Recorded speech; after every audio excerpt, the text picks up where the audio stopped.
How's it going, everybody? This is Dave Meltzer. We're going to be here for the final 2 hours of Wrestling Observer Live, and I'm sure many of you have heard this. We've been getting a lot of, and I want to thank everyone who's been sending out emails to us, to Brian, myself, and to Al.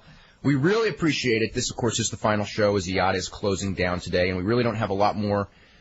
There's really not a lot more that we can say about it other than I want to thank all the listeners over the last 22 months. This has been definitely the most fun job that I've ever had.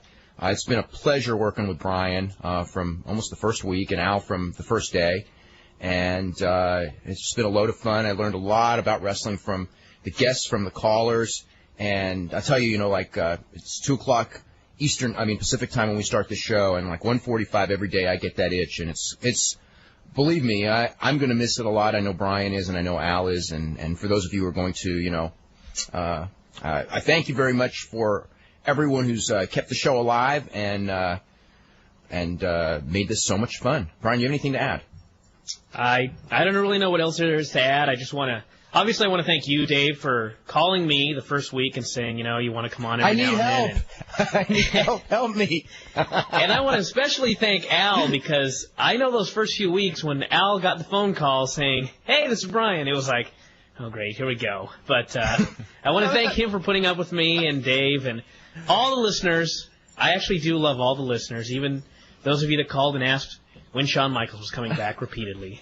I really do, so. No, Brian, that's not true when you were calling every day. I wasn't doing that. Come on. Well, I was thinking that. What the hell am I doing calling again? But I do have to say it's been a great run for almost 2 years, and I've had a great time working with you guys and with Eddie Goldman as well. It's a shame Eddie couldn't do a final show today either. He's actually close to Canada right now, if I'm not mistaken. He was going up to Montreal. What do you think? Does he think the Vietnam War's still on or something? No, and he called me from a payphone at a rest stop in Albany to find out what was going on, and basically I just told him, what had happened, and he said, he just said, well, am I going to be able to pick up my stuff on Friday? And I said, well, yeah, the office will be open the rest of the week, but we're not broadcasting as of today. And by the way, have a cheeseburger for me. That's what I told him. I said, make sure when you go out tonight for those lap dances, give him $10 Canadian. It's okay, it's worthless anyway. So, but I just want to say, guys, this is the last show that will be heard on Eyada. Dan and Scott did not do their broadcast today. Rush and Malloy just finished at about a few minutes before 5. So. This is it. This will be the final show that'll take Eyada.com out. Wow. We need to go out with a bang, then. Yeah. I want to also thank Bob Meyerowitz because, I had never done anything like this. And when he wanted to start the station, quite frankly, I had to be talked into doing this because I was so busy doing the Wrestling Observer newsletter that the idea of adding something that was going to take this many hours was like, I thought there's like no way. And I'm go ahead. Sorry, Dave, I don't mean to interrupt. We've got Mark Madden on the line. Okay, well, then he'll break. But I just want to say that I want to thank Bob for the opportunity. And, Mark, what's going on? Dave, you know what? Pretty soon, everybody who knows anything about wrestling will be out of business. I know. No, I'm sorry about the audit thing. I just wanted to call in. I was going to be a guest next week, but now there's not going to be a next week, so I figured I'd pop in for a couple minutes in between segments of my mildly popular radio show. I don't know. The scene in wrestling right now, what's there to talk about? I mean, the WWF owns the business on a nationwide level, and they have their interpromotional angle, and quite frankly, I think they're not doing a very good job with it. It should be us versus them, like NWO, WCW, and IWGP New Japan were. That was the key to the success. Both of those promotions spent months setting up us versus them, and the WWF has inexplicably gone right to the Wolfpack versus Hollywood NWO phase. Yeah, without the money. You may see some changes tonight. Well, you will see some changes tonight. In fact, that's one thing that I do want to let everyone know, that the WWF is very aware of the fact that what they were doing was not working and that they were a couple of weeks away from a WCW Raw show that very likely going on the direction they were going was going to be a bomb that they cannot afford. And everything changes tonight, and they're going to be... I really wish there was a show tomorrow so we could discuss these changes, whether they're good or bad. And obviously, I don't think they could be any worse than what was happening. Well, Dave, I know you don't want to give away spoilers, but is it going to turn into us versus them tonight? I think that it might be us versus them versus some other guys. If they're not going to go to ECW. There is a possibility of that, too. There's a lot of ideas that have been batted around, and there's going to be some new people debuting tonight. And the pay-per-view lineup for Cleveland is totally up in the air. Everything is, in fact, let me talk about everything that's going on in the WWF that we've been talking about for the last couple of, weeks and months as far as the direction and where they're going. Everything now is up in the air, other than the fact that they probably will be doing, or almost for sure doing SmackDown Live. Almost everything else is going to be reevaluated after TV tonight and tomorrow. Then they're going to take stock and go, okay, this is where we are, this is what we want to do, and they're going to come up with an entirely new direction. So, every week when Raw starts, we go, this is going to be a big week. But this is like the equivalent of that first week where Russo and Bischoff came in and everybody lost. It won't be so bad. Like, they're not going to strip every one of their belts, hopefully, but all the, there's going to be some major new angles tonight. And since I don't know exactly what the angle is going to be, it's hard to really comment on it other than, it'll be new. It'll be new, and I was told that it will be what we have been suggesting, a lot of it. So I don't know what that means. But well, yeah, like you'll get credit for it. Yeah. Well, it's funny because if they go to WCW versus WWF versus ECW, then they might as well just hold up a disclaimer at the beginning of the show saying we're booking for the internet. Period. And pretty soon their program will be lucky to be on the internet. I mean, you can't involve and I don't mean this in a denigrating fashion, but ECW at its peak didn't approach WCW at its low point ratings-wise. And the casual fan, and God must have loved casual fans because he made so many of them, will never have even heard of ECW. So while all you yahoos out there doing the ECW circle jerk a year after the promotion's dead might love ECW being in the mix, it won't make sense and it won't draw money. Well, I mean, the whole key is... Well, their job is they need to make it make sense. They need to make something out of ECW. That's right. I think it could probably be done. Why do that? If they're just going to rely on the past, it's not going to work. They need to make a new, Why bother with that when the WCW name still means quite a bit? Why bother? They probably listen to the ECW chants they listen and are to fooled. Seriously. They listen to the ECW chants. There's such a negative reaction to WCW, and the problem is WCW was introduced, in a very bad way. Clearly, it didn't work, and now they're just regrouping and they're trying to figure out a way. You got to give them credit for one thing. They could have just said, we've got our direction, this is our direction, and we're going to keep going, and then show up with that WCW Raw show, and there would have been so much negativity towards that, it just wasn't going to work. So now they're going to try something new. And let me make one more last statement because I got to get back on my show. But the ECW fans from back when, the hardcore people that chant ECW at every show they go to, be it a bingo hall in North Carolina instead of Philadelphia, or a WWF show or an indie show or whatever, they're still watching anyway. There's no need to hook them. ECW returning wouldn't do anybody a bit of good. They've got to go for the casual fan. They've got to go to add more fans, and adding ECW to the mix won't do that. But let me just say, too, if ECW does get into the mix tonight, I would bet my bottom dollar that Paul Heyman had this plan all along. You need to be in Vegas right now. Mark, you just know too much. Right, exactly. I got to go, guys. Hey, hang in there. Sorry to hear about the show, but I'm sure, Dave, I know you're a millionaire many times over anyway. Yeah, right. And Alvarez, I know, well, I think you're broke, actually. But good luck. Enjoy the last show. I'll be in touch. Thanks. Oh, God. Wow, okay. Jeff Merrick. What's going on, Jeff? Hey, Dave. How you guys doing today? Hey. We're doing pretty good. I got to tell you how disappointed I was when I got your email this morning, saying the whole thing's kind of over. I was thinking to myself, for the last 22 months, this show's kept me drug-free. What's in its place now? They just kept a lot of our fans drug-free. Yeah, I just want to say thanks. I got some awesome letters today, and I tell you the other thing is I think that the one thing that's real sad about it is in the last couple of months, I always enjoyed the show from probably about the second week on, because the first week I was just scared to death. But from the second week on, I really liked it. But I'd say in the last 3 months, I have just loved it. It has been so much fun, looking forward to it. Every show, every guest, with maybe one exception every 3 weeks or so. You know what I mean? Even that was a fun show. The who do you think I'm referring to? I'm not referring to Missy Hyatt. I enjoyed that one.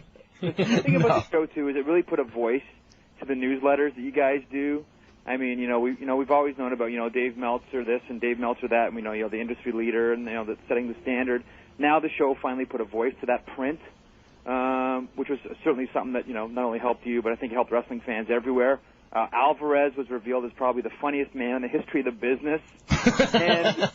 And Al Gattuso, I'll tell you something.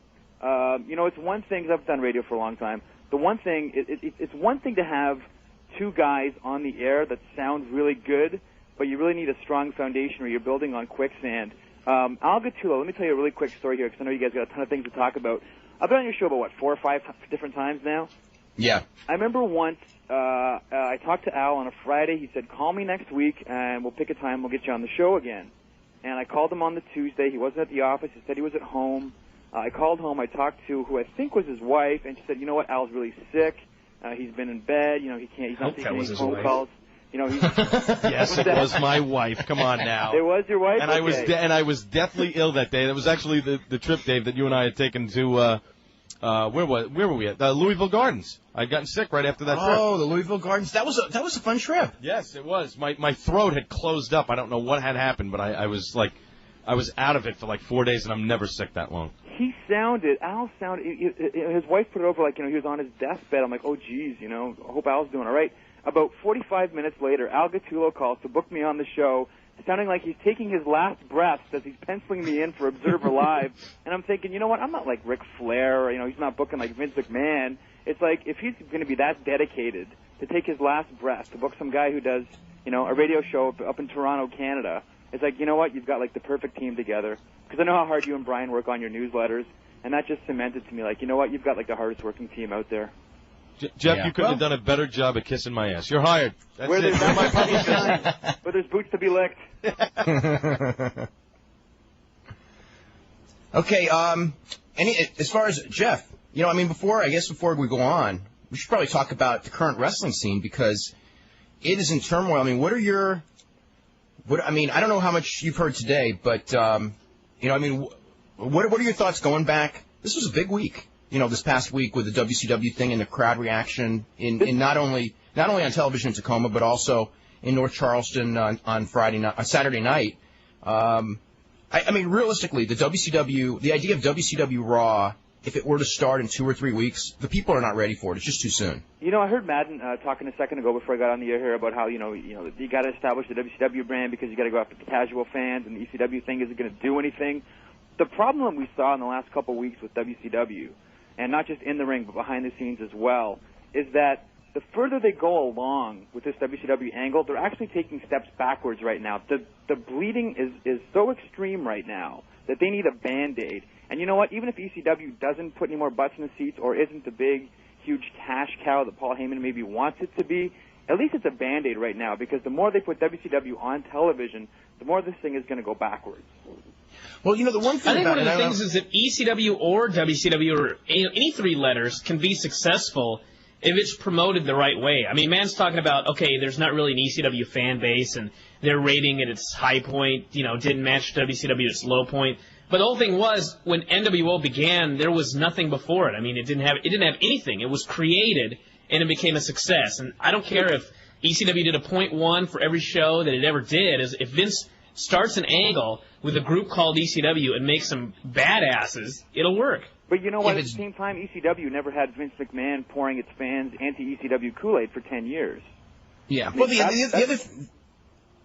other thing on this also is that it doesn't matter like the size of the ECW audience at its end or at its beginning, because the point is that interpromotional done correctly always works. Now this one wasn't working because it wasn't done correctly. So if they do ECW and they do it all wrong, it probably won't help. But if they do this stuff right, and even WCW, they got off to a terrible start last week.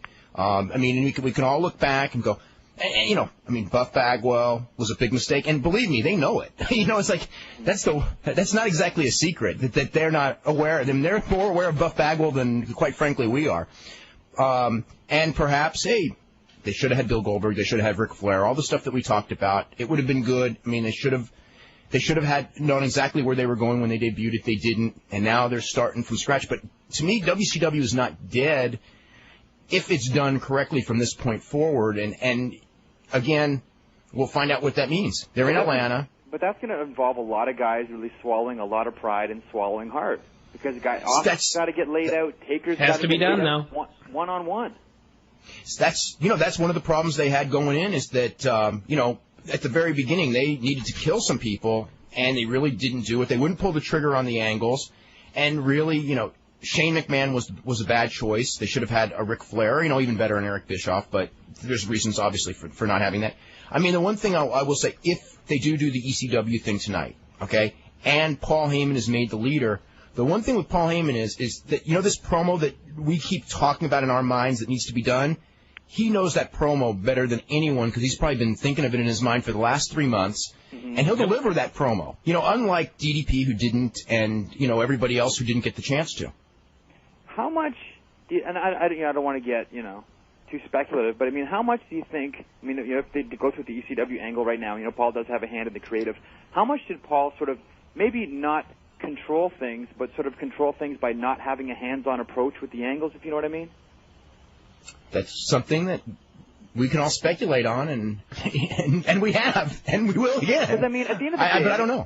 He's a smart man. If Paul Heyman's part of the creative team, and they're going over the script last Monday night, and they see their main event is Booker T and Buff Bagwell, Paul Heyman knows going into sending that match. Nobody knew it was is a disaster, and nobody knew it was going to be that bad because the agent's report from Spokane was not that negative on the match, and.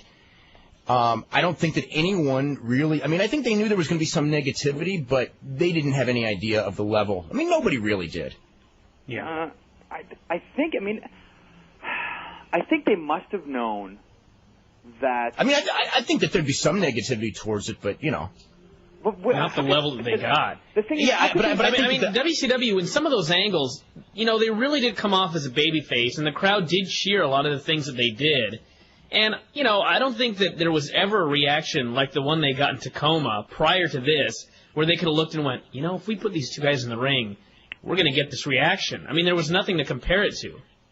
I don't think you can... I mean, I hate to keep harping on Buff Bagwell here, but I mean, what is... Everybody's been doing it. How do you not know what you're getting with Buff Bagwell? I mean, well, you're right as far as his behavior for that whole week. But, the whole thing that they were looking for is they were of the impression that Buff Bagwell was a decent worker, that Booker T is a good worker, that they've worked together on and off for, about 8 years, because they've both been around, forever. They're used to each other.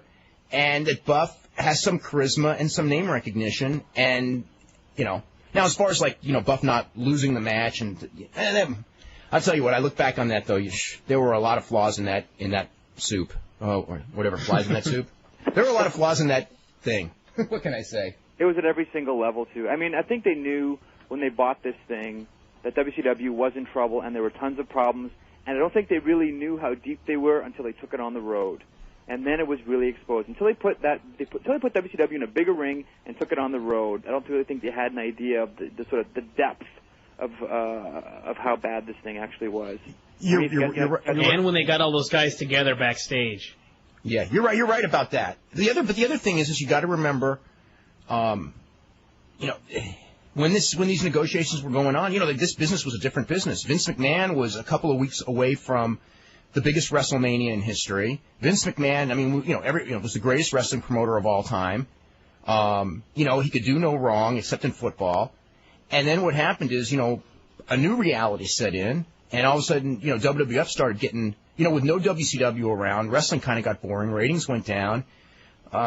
People's confidence in Vince started shaking a little bit, as it's bound to do. And then this came in, and, hey, let's face it, they weren't ready for what it was. They had the time to be ready, but they weren't, and they didn't learn the lesson from the XFL, which we talked about for months when they hadn't started it. But, that's reality. They didn't learn that lesson. Yeah, they dipped the toe in the pool before they dove in. And realistically, to make it work, and you guys have talked about this for a long time, you have to dive in, head first. You can't just sort of dip your toe in the pool and test the water, especially now with something as serious as this. I mean, this is going to be your business for the entire year. You can't just sort of, stick the thermometer for the entire future. I'm sorry? I mean, the entire future. I mean, the idea I mean, they may still be splitting crews. We may still have a different crew on Monday and Thursday. I mean, all of this is certainly things that are not dead or alive yet. I mean, everything's, subject to review now. But, I mean, the idea, let's say there's one thing. The idea of a different crew, forget about the WCW name, because in hindsight, the WCW name was going to be a negative. I mean, you talked about living in Toronto, you know it better than anyone, because they were going to do a Raw in Toronto and call it WCW Raw. And quite frankly, everybody there was going to be a WF contracted guy. It was going to be the WF production team. And it was going to be half WWF stars, if not more than half, on the WCW side. But people, you told me people were freaking. That brand, I'll tell you, they did ticket sales 2 weeks ago. It was still going to be WWF Raw. Actually, I think that day we found out that TNA had confirmed there was going to be a WCW show. And people in line, of course, weren't listening to the radio show at that point. And the phone calls and the emails we got the next day for the September 3rd ACC show, people bought it thinking, you know what, it's just going to be a WWF show, and it's going to have Angle and Rocky and Austin's going to be there. It's still going to have some of those guys. You know what, it still will, but as soon as they heard the WCW brand was in front of that, doesn't matter who you put on the show. That brand is just so dead, especially here in Canada, that, You know what? It doesn't matter. It's like we've been talking about as far as, when I was there at the show, the fans didn't even care who was in the ring, but as soon as they saw that WCW logo shine onto the mat, they just went insane. Hated it. Mm-hmm. But there's a way to make that work in your advantage. You just have to turn them into a WCW, whatever group it is, turn them into a heel group to feud with WWF, and there is money in that because people do hate it so much. I mean, the thing is, but you can't do a separate WCW TV show, just like when if they're heels. many times, during the heyday of WCW a few years ago. I mean, I remember, we're going to make Thunder the NWO show, or we're going to give the NWO 2 hours, and they would do that Remember that they tried that out, and it was the worst television in the world. The NWO pay-per-view, what a disaster! People didn't buy it. Yeah. It's like the NWO name, which was over as a babyface to a lot of people, was still as an entity unto itself. Had they gone forward, would have been an incredible flop.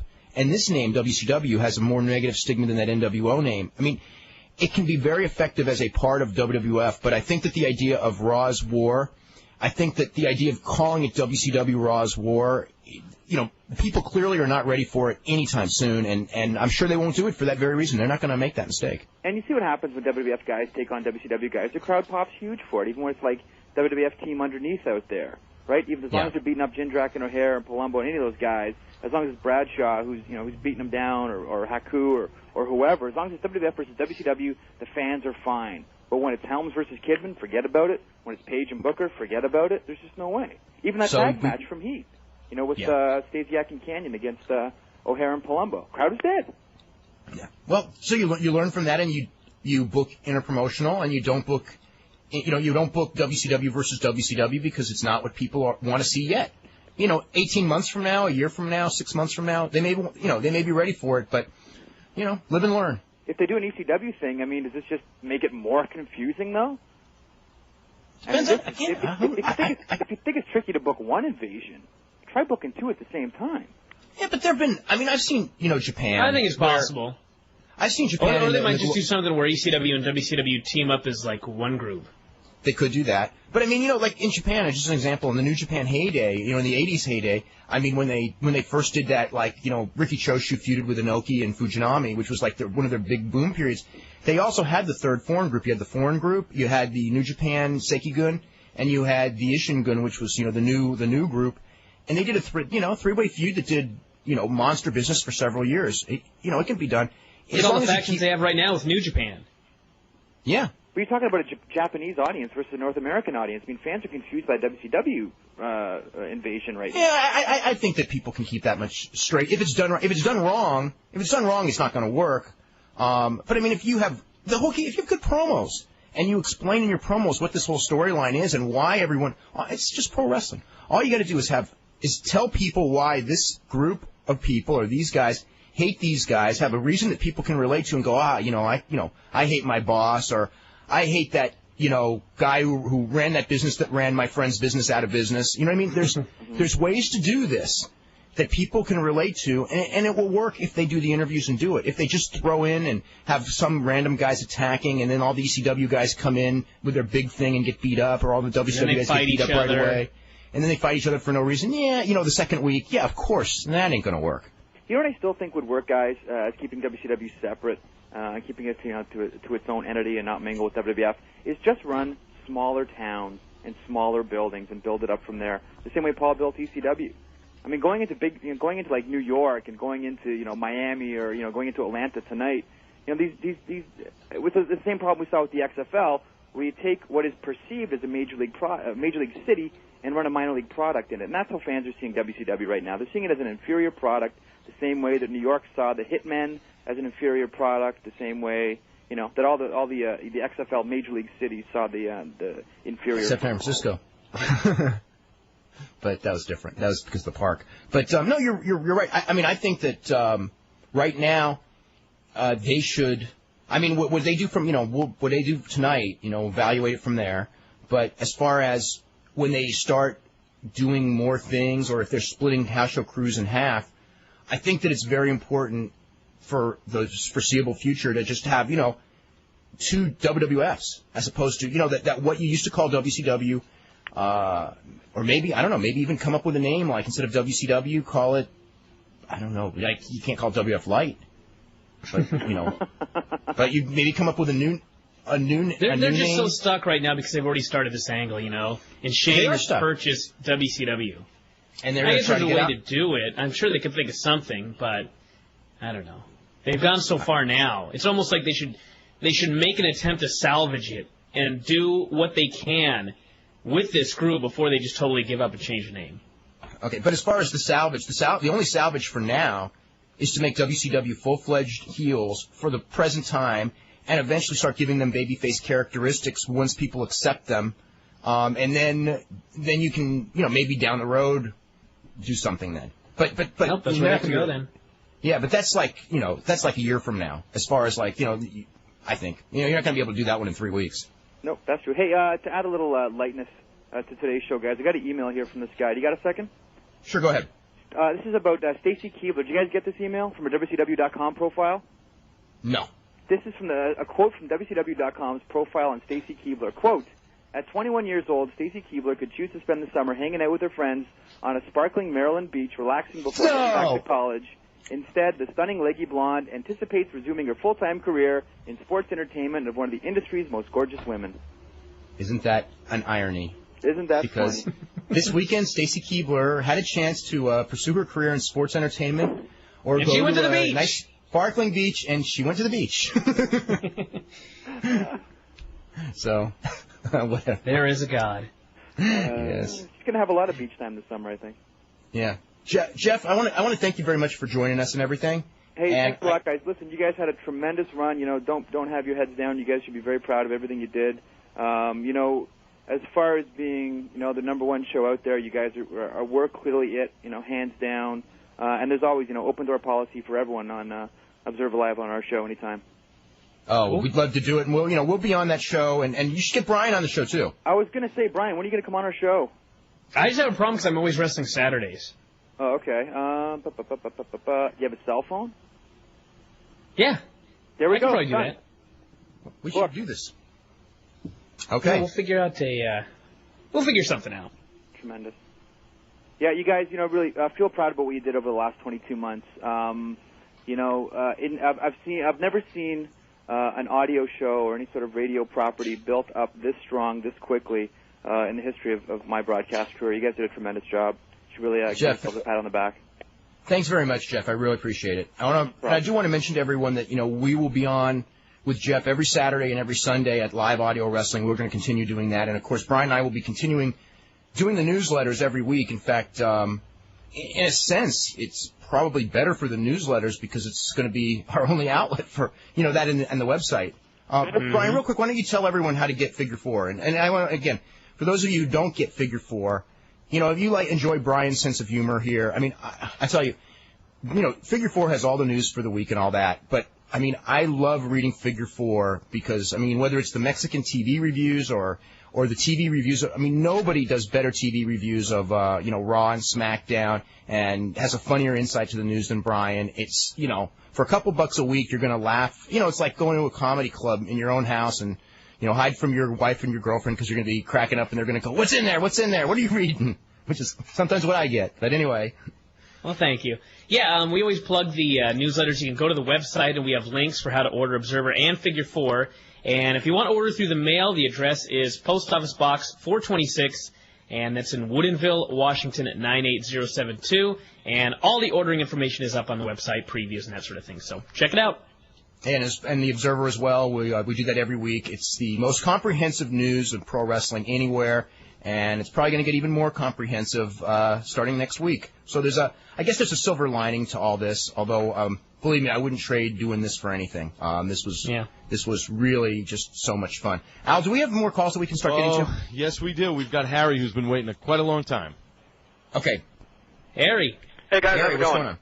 Hey. Guess all that prolonged exposure to radon finally did Eyada in, huh? Now, does Eyada own the archives, or?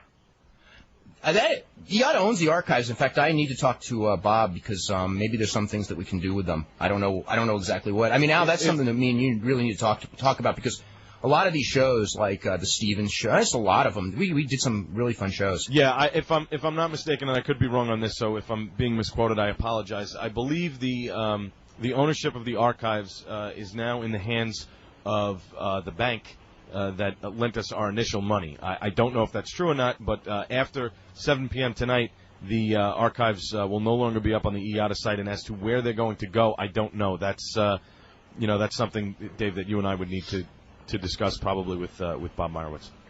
Okay. Cool, because we have a wait going on for the show right now at ObserverLiveChat.com, and we're also bummed out we're not even insulting each other like usual. Oh, that's not true. I was on there 20 minutes ago. You guys were insulting one another. In fact, one of you guys said, yeah, the reason why my throat closed up is because of that cock that was in my mouth. But I will say that I that did wasn't not me, do dude. that. I know. Wow. One thing I noticed about the show is you guys made more stars in the last year of WCW just by showing us that people like Tom Zink and Brian Blair were entertaining. Modest. Oh, yeah, absolutely. Honky Tonk Man, list goes on and on. Max Payne. Well, we revived Max Payne's career in Honky Tonk Man's, yeah. Oh, Tom Zink. Yeah, we did a better job than WCW ever did with Tom Zink, I will say that. Now, he did it. You know what it was? We gave him a chance to talk, and he was entertaining. Gave him an outlet. When he was in WCW, they go, hey, Tom, do those nice white bread babyface promos that bore everybody. Okay, I'm just, so happy to be here, and I love all you fans. And he was so insincere about doing it, You let him be himself. Yeah. Yeah. Well, guys, all the best in the future. Really going to miss the show. Thanks for the memories. And this may be clinging to vines, but we know how long retirements usually last in pro wrestling. So this is not a retirement. This You lost a loser leaves town match. Yeah, I actually made that joke. You guys lost a loser must stop broadcasting match over the weekend. Yeah. No, we're gonna, we will definitely work on all avenues. We would love to continue doing this. This is not something that, I'm in no mood to give this up if there's an outlet for it. We'll be on it. Good deal. All right, Okay. guys, all the best in the future. Thanks for the memories. Okay, Thanks a lot. thank you very much. Okay, Al. Next up is Peter. Peter, what's going on? Hey, Dave, just want to say congratulations on the last 2 years. I'm sorry that the show is going off the air. Just wanted to know what chances are maybe that you might switch to, say, a broadcast.com or some other streaming media company to maybe revive Observer Live. I have no idea because this all came so suddenly. I'm sure with the ratings again, I can't understand how you could not be courted by some of these larger media companies. Obviously, maybe we will be. I would really love to do something on radio, and I know that we're gonna be talking about stuff. I don't know how feasible it will be if these things can be put together. That's been stuff that's been talked about for actually the last several months. So maybe we can put something together. I don't know, but if someone like that, if anyone like that, wants to do that, we'll definitely be willing to talk to them. There's no problem about that. Mm-hmm. Okay, I wouldn't mind having a word with your producer for a second. Okay. Al? Yeah. Al? Yeah, not a problem. He did a good job. Yeah. Oh, Let's Al. just stumble over all our words. Why not? Oh. Give me a second, Peter, and I'm going to put you on hold and we'll talk. Okay. Okay. Who's next, Al? Next up will be Ryan from Pennsylvania. Ryan, what's happening? Hi, guys. Hey. First time caller, last show. So Last time caller. yes. Hopefully you guys can get something though. So I'm gonna really miss the show. I just wanted to really say that I don't know. Did you guys catch Heat last night? No. I saw it live. Just the matches. What do you think about Canyon? I thought he did pretty well last night. I don't know if I mentioned this before, but it was one of those matches where 3 men did not fit, and Canyon was not one of them. He actually looked like he knew what he was doing in there. And then you had Sean Stasiak fumbling around, and Paloma and O'Hare, who, I don't know, they did okay, but wrong man did the job there. I think Dave is right when they got to do something with Canyon. He's pretty talented. Same thing with Raven, I think.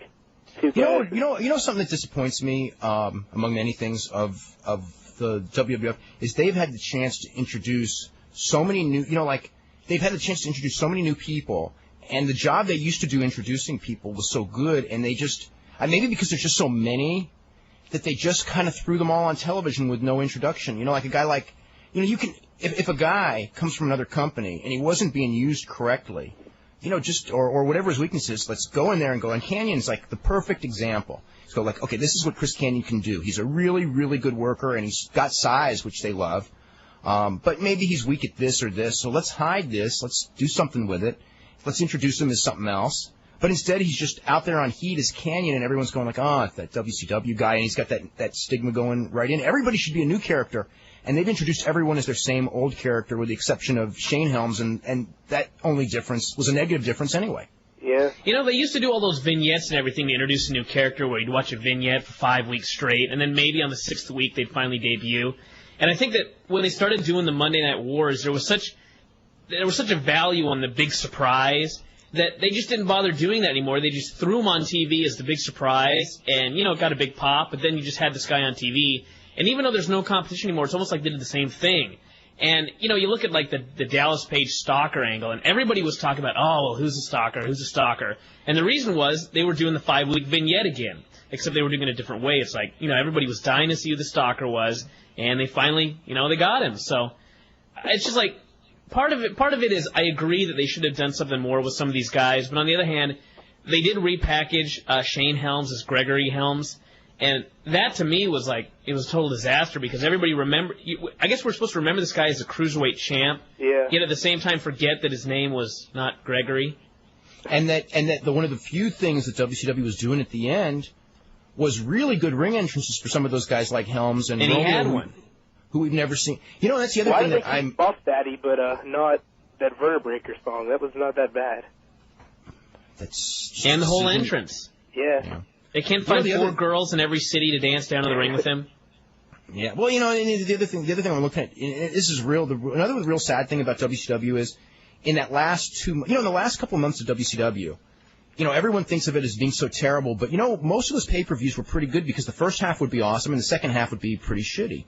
And those guys that were in the first half, we're really not seeing them, and we're all going like, God, it's too bad they're not pushing these guys. And then they come in, and I'm thinking of like Kaz Hayashi, who may have been the best worker in that company in the last couple of months of that company.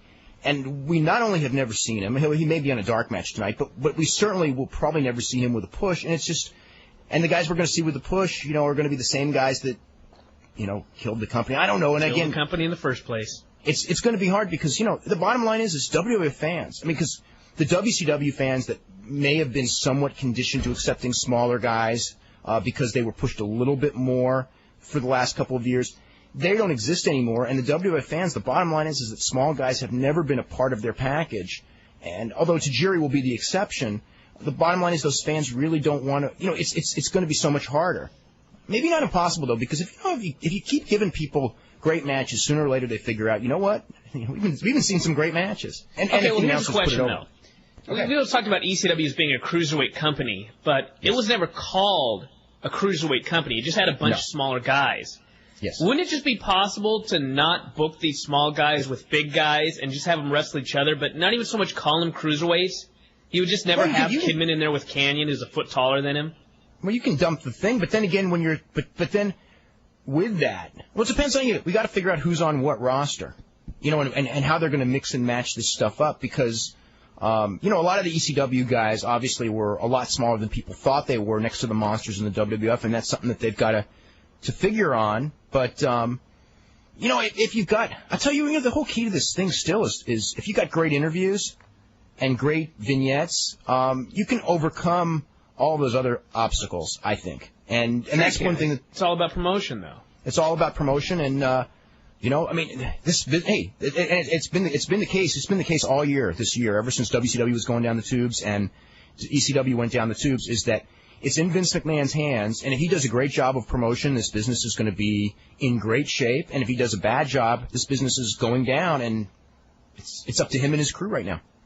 I just wish more than anything that Vince would. I don't even know how he could possibly do this, but not look at the guys in real life. You know what I mean? Because he sees these guys smaller than him, and he makes these assumptions. Whereas, we've talked about it a million times, you watch it on TV, and who really knew how small Rhino was until he was in there with, like, the Big Show? Nobody.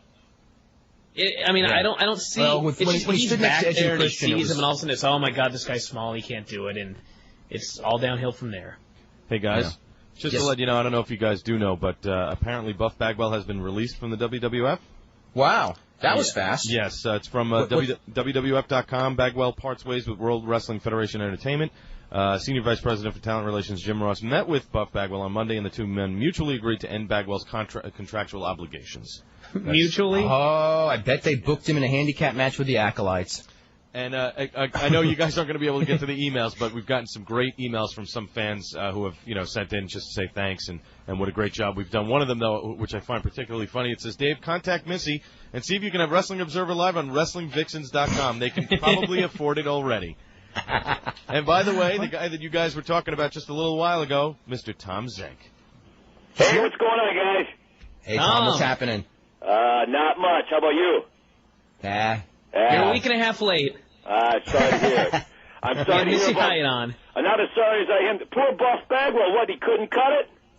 He couldn't cut it. Oh, my God, I heard he got beat up. Is that true? They kind of were a little rough on him on Tuesday. Yeah. But he didn't make many friends in that 1 week he was there. Isn't that something? That was quick because, we were doing the over and under like Labor Day, and here we are. We just, he lasted a week. Yeah, his judgment cometh, and that right soon. Yes. I guess he got it. Yeah, well, he kind of had an that should be a sign, don't you think, of what's going to go on there? It is a good sign for everybody else that, like if they perceive you as marketable and you have a good body, but you got a bad attitude, you're history. Sure. They don't take any crap, and that's a signal to all the other guys. Oh, God, you hear what they did? They made an example out of Marcus.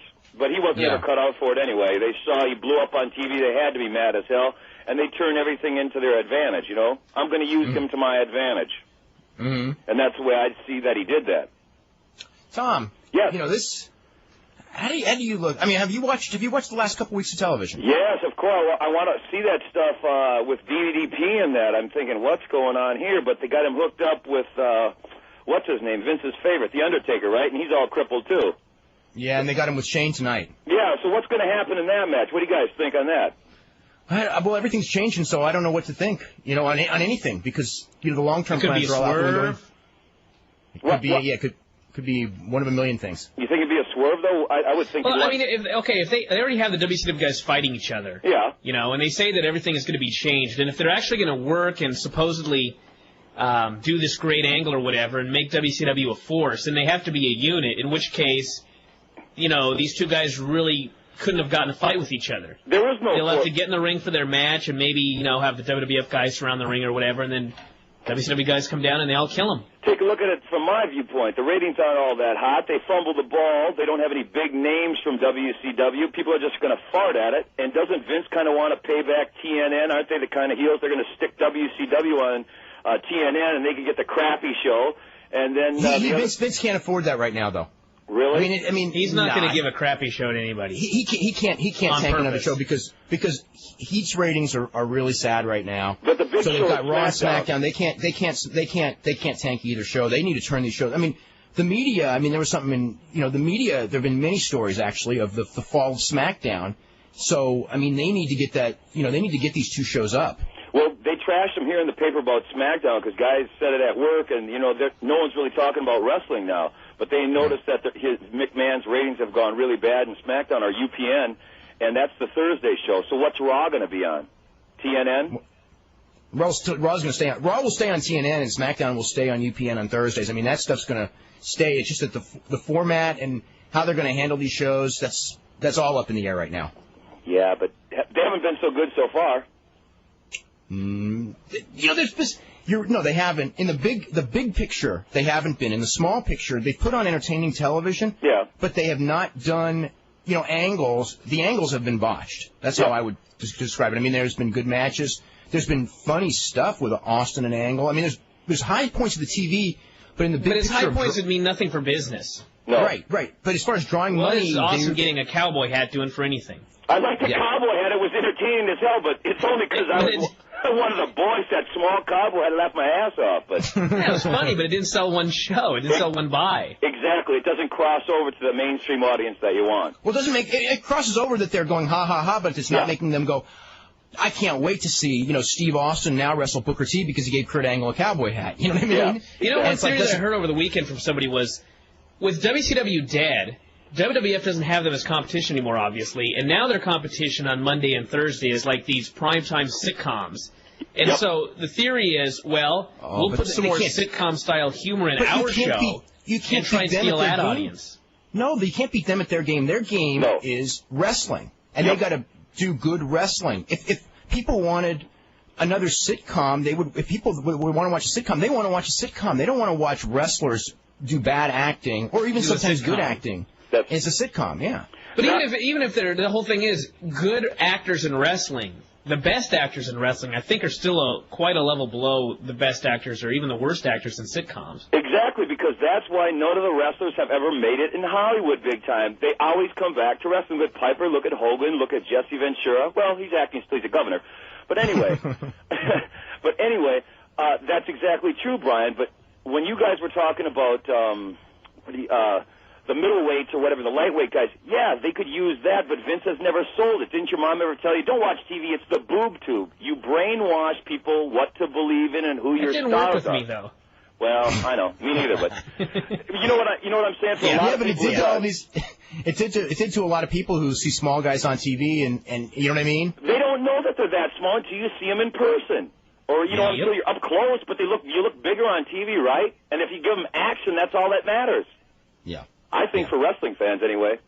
That's what I judge. It's just like we always get the emails on the show about Taz being 5'9", and he's not even that. I can't believe Chris Benoit's 5'9", and the whole thing is, of course they can't believe that because they're watching on TV. That's right. Nobody knows how high the ring ropes are, or how tall anybody is. No. Unless they're next to the Big Show. But all they know is what they see on TV. They're not seeing these guys in the airport. I mean, talk about internet fans being 1% of the population. Airport fans that see these guys in the airport. It's like 1/100 of 1%. Well, the funny thing is like, and is years and years ago, 20 years ago, one of the biggest macho TV stars, movie stars, was Stallone. And Stallone, and a lot of those guys are so much littler than anyone thinks, because the whole thing is you don't put them next to big guys, or if you put them next to a guy like Stallone's big guy was. You take the camera angle, you look up to him. It's camera angles. Yeah, but Stallone. Nobody knew Stallone was 5'7". He's 170 at the most. Maybe 170, 180. I'm sure he was less than that when he was really cut in those movies. Oh, sure. But on the screen, if you watched him on the screen, he played a heavyweight champion in Rocky, and he looked like a heavyweight because, they didn't have guys that were 220 next to him, or if they did, it was Mr. T, and they pretended he was 250. You know what I'm saying? Yeah. 300. Yeah. Smoke and mirrors. Yeah. Yeah. So. I don't know. I just don't see it really going too far with the stars they have at WCW. It's been pretty weak or pretty watered down, you know what I mean? Mm. Do you see it going anywhere, Brian? It's all changing tonight, and so, Yeah, there's no way to say it right now. Well, we could don't say know where tomorrow, but that won't be happening. we will probably have a lot to say tomorrow. It's only going to be to each other, though. Yeah. Unfortunately. We're going to keep the vectors and just talk to each other from 2 o'clock. I know. Tom, I want to thank you so much for joining us. Tom, you were voted the best guest. And being a great guest. That's right. You were a great guest. You were voted the best guest at the end of our 1 year. And I want to thank you for all the times you were on the show. And it was a lot of fun. A lot of fun. Well, thanks a lot, both of you guys. I wish you all the best in the future. Thanks for your sheet and that. If you get a chance to email me back what you think about that Fusian deal and that. Did you get that? Well, you know what? There's some stuff there. Yeah, there is, isn't it? Boy, I don't understand. The more I learn, the less I understand about the decision to sell that thing to Vince. I mean, with other people out there, and the decision, and believe me now, in hindsight, the decision to cancel that programming. Yeah. It all fits, doesn't it? Yeah, but it doesn't. I mean, I understand. There has to be something there. Yeah, there is. I'm sure there's something there. I'm sure a few cages got some calls and people got rattled or emails were sent, and I just have that thinking with Bischoff playing both sides of the fence, and with that Time Warner deal, the lawsuit, federal court that they had with Six Flags over Georgia. I think there was something there. I think a lot of the lawsuits made, like the people at AOL, just go, we just want to get away from this wrestling thing. This thing's a hornet's nest. It's been a black it's a hornet's nest. We don't want it on our TV. Just get rid of it. It's a disaster. Yeah, that's. Yeah. Ted Turner was a good old boy. He was loyal to wrestling. Get rid of it. We don't want it. That's the other thing. All of Ted Turner's boys, they're gone. Yeah. Oh yeah. One by one. I think there was another one who just got dumped recently. I forget who it was, but yeah, I mean So basically, the whole Ted Turner team is gone, and it's a whole new team. Oh, yeah. And wrestling was, let's face it, wrestling was part of the Ted Turner team. Yep. And he was loyal to him, and the cons got a hold of it, and they screwed him. Anyway, thank you guys. You take care. Okay, thanks so much, Tom. Bye-bye. Okay, I want to tell everyone real quick also, again, you can get both the Observer newsletter or Figure 4. There's information on the website at WrestlingObserver.com, or for the Observer, you can write to Wrestling Observer Newsletter.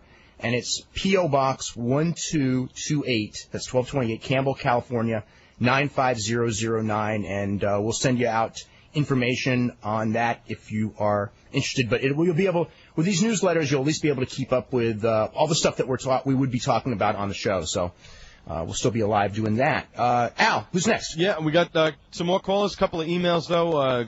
Zach from Texas just wanted to let us know that he's had a blast listening to the show for the past 19 months. He started in January of 2000.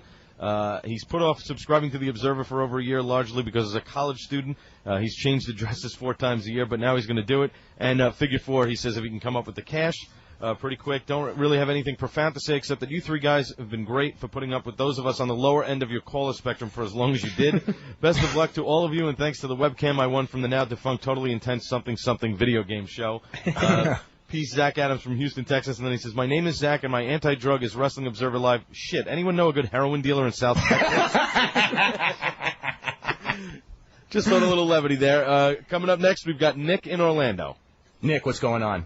Hi, Dave. Hi, Brian. I just want to say I'm sad that the show is going off the air. It's been fun for the last 2 years. One question I had. One question I always, and I don't know if you'll be able to answer this, but All Japan Women, I remember back in 1997, they were on the verge of bankruptcy. How are they doing today?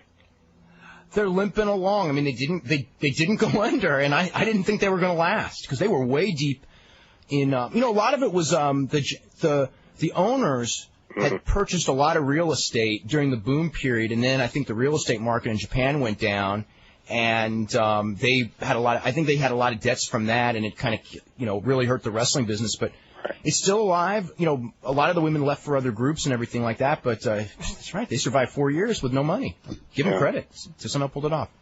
And the women keep coming back under different promotion names, like you got Neo versus All Japan, and well, a lot of them split off to form their own company when things were bad. And most of those, I think Neo's the only one that's not around. I think a lot of them are real small. Japanese women wrestling, though, is not like, from popularity standpoint, it's way down from what it was, in the early 90s when that thing was, God, that was awesome. That was a great period. Yeah. Also, another question I had, why in 1998 did Toshiaki Kawada only hold the Triple Crown for 1 month after they built up him winning it at the Tokyo Dome, and then he dropped it to Kobashi right after that? I think that it was just one of those things where Kobashi's always been more charismatic than Kawada and a bigger draw, so I think that it was just maybe it was one of those things where it was their way to get it to Kobashi, but they didn't want Kobashi to beat Misawa because, the Tokyo Dome thing was built around Kawada's first win over Misawa because people had waited. I mean, even though I know there had been like small matches where he'd beat him, but never in a big-time match. And so they figured that was better for the Tokyo Dome, but they wanted, the belt to go on Kobashi, who was the younger of those three and theoretically the most healthy, although I guess in hindsight, when we look at where they are, he's probably, from a physical standpoint, the oldest of the three because he may never, that poor guy. Right. One match I just saw recently for the first time, it was, I don't know if you remember it, it was a number one contenders match between Kobashi and Steve Williams from, I think, July '93, and it was like he took real good one. Was it the real good one where, I'm trying to remember, where they debuted that dropping the guy on the head for like the first time? Yeah, well, the first singles match he did, and he took like 3 backdrop drivers on the head to finish it. That was an incredible match. Yeah. Yeah.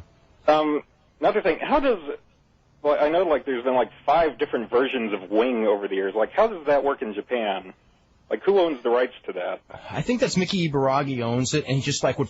I think that he owned it in all the incarnations, and just would get some money together, start it up, run out of money. He left with a real bad rep because he didn't pay a lot of buildings and things like that. So, and then he would just get some money from a new source, start it up for a little while, and it would go out of business again. Yeah, and now it's coming back in August.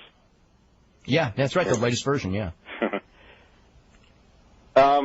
And Brian, you said you wanted to like see the return of like 5 weeks of vignettes on WWF, like to introduce new wrestlers. Does that mean you like want to see like the return of Dusty Rhodes fixing toilets? Well, not all of them. The better vignettes. Just giving people personality. Like the stalker vignette when he was in the jungle. Right. Oh God. Oh God. I tell you, I was looking back like 5 years ago. And 5 years ago was when they, I think, introduced like all these characters at once. So, it was the Goon and Freddie Joe Floyd and T.L. Hopper and and the Who and all that, and Who with Jim Neidhart. And I'm reading this and I'm going like, oh my God, sometimes we think that like some of the cry booking about is it now. bad. Yeah, but I mean, it's like, my God, it's worlds better than it was 5 years ago. Right. And that predicated a huge boom period. Yeah, for WCW, it did. Freddie Joe Floyd, the catalyst. Yeah, I remember staying in line for 10 hours at the Tampa Ice Palace just so I could see the Goon versus Who in a match. Yeah. The good old days. Okay. We're going to get running, okay? All right, thanks. I want to get to as many calls as possible. Real quick, I want to thank Marcos. Just right before the show, I got, one time I was talking about how on the New Japan pay-per-view, the guy who taped it for me, missed the first couple of matches, and he sent me those matches that were missed, plus a bunch of low-key matches. So, sorry I won't be able to talk about them on the show, but I'm going to watch that tape in the next 2 or 3 days. So I want to thank you very much for that. And Al, who's next? Al is gone. So no, I'm still here. Hector in Texas is next. Hector, what's going on? Hello, I lost my smile today. No more psychology today. Hey, no, just kidding. One time I said on behalf of the chat room, I made a comment and people hated me and therefore it, but I'm gonna make it this time again.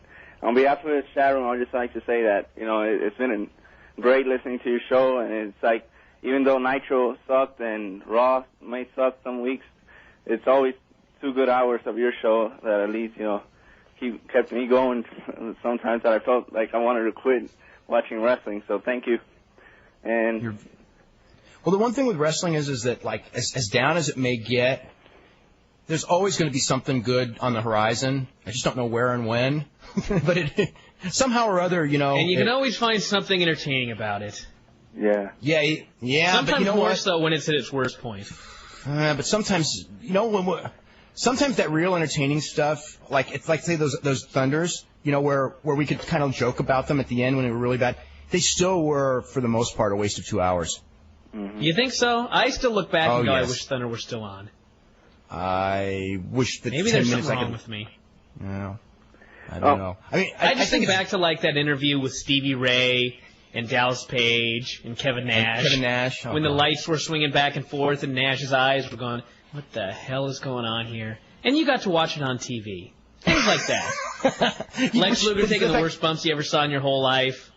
The fact is, that's the kind of stuff that we will never see again on WWF television.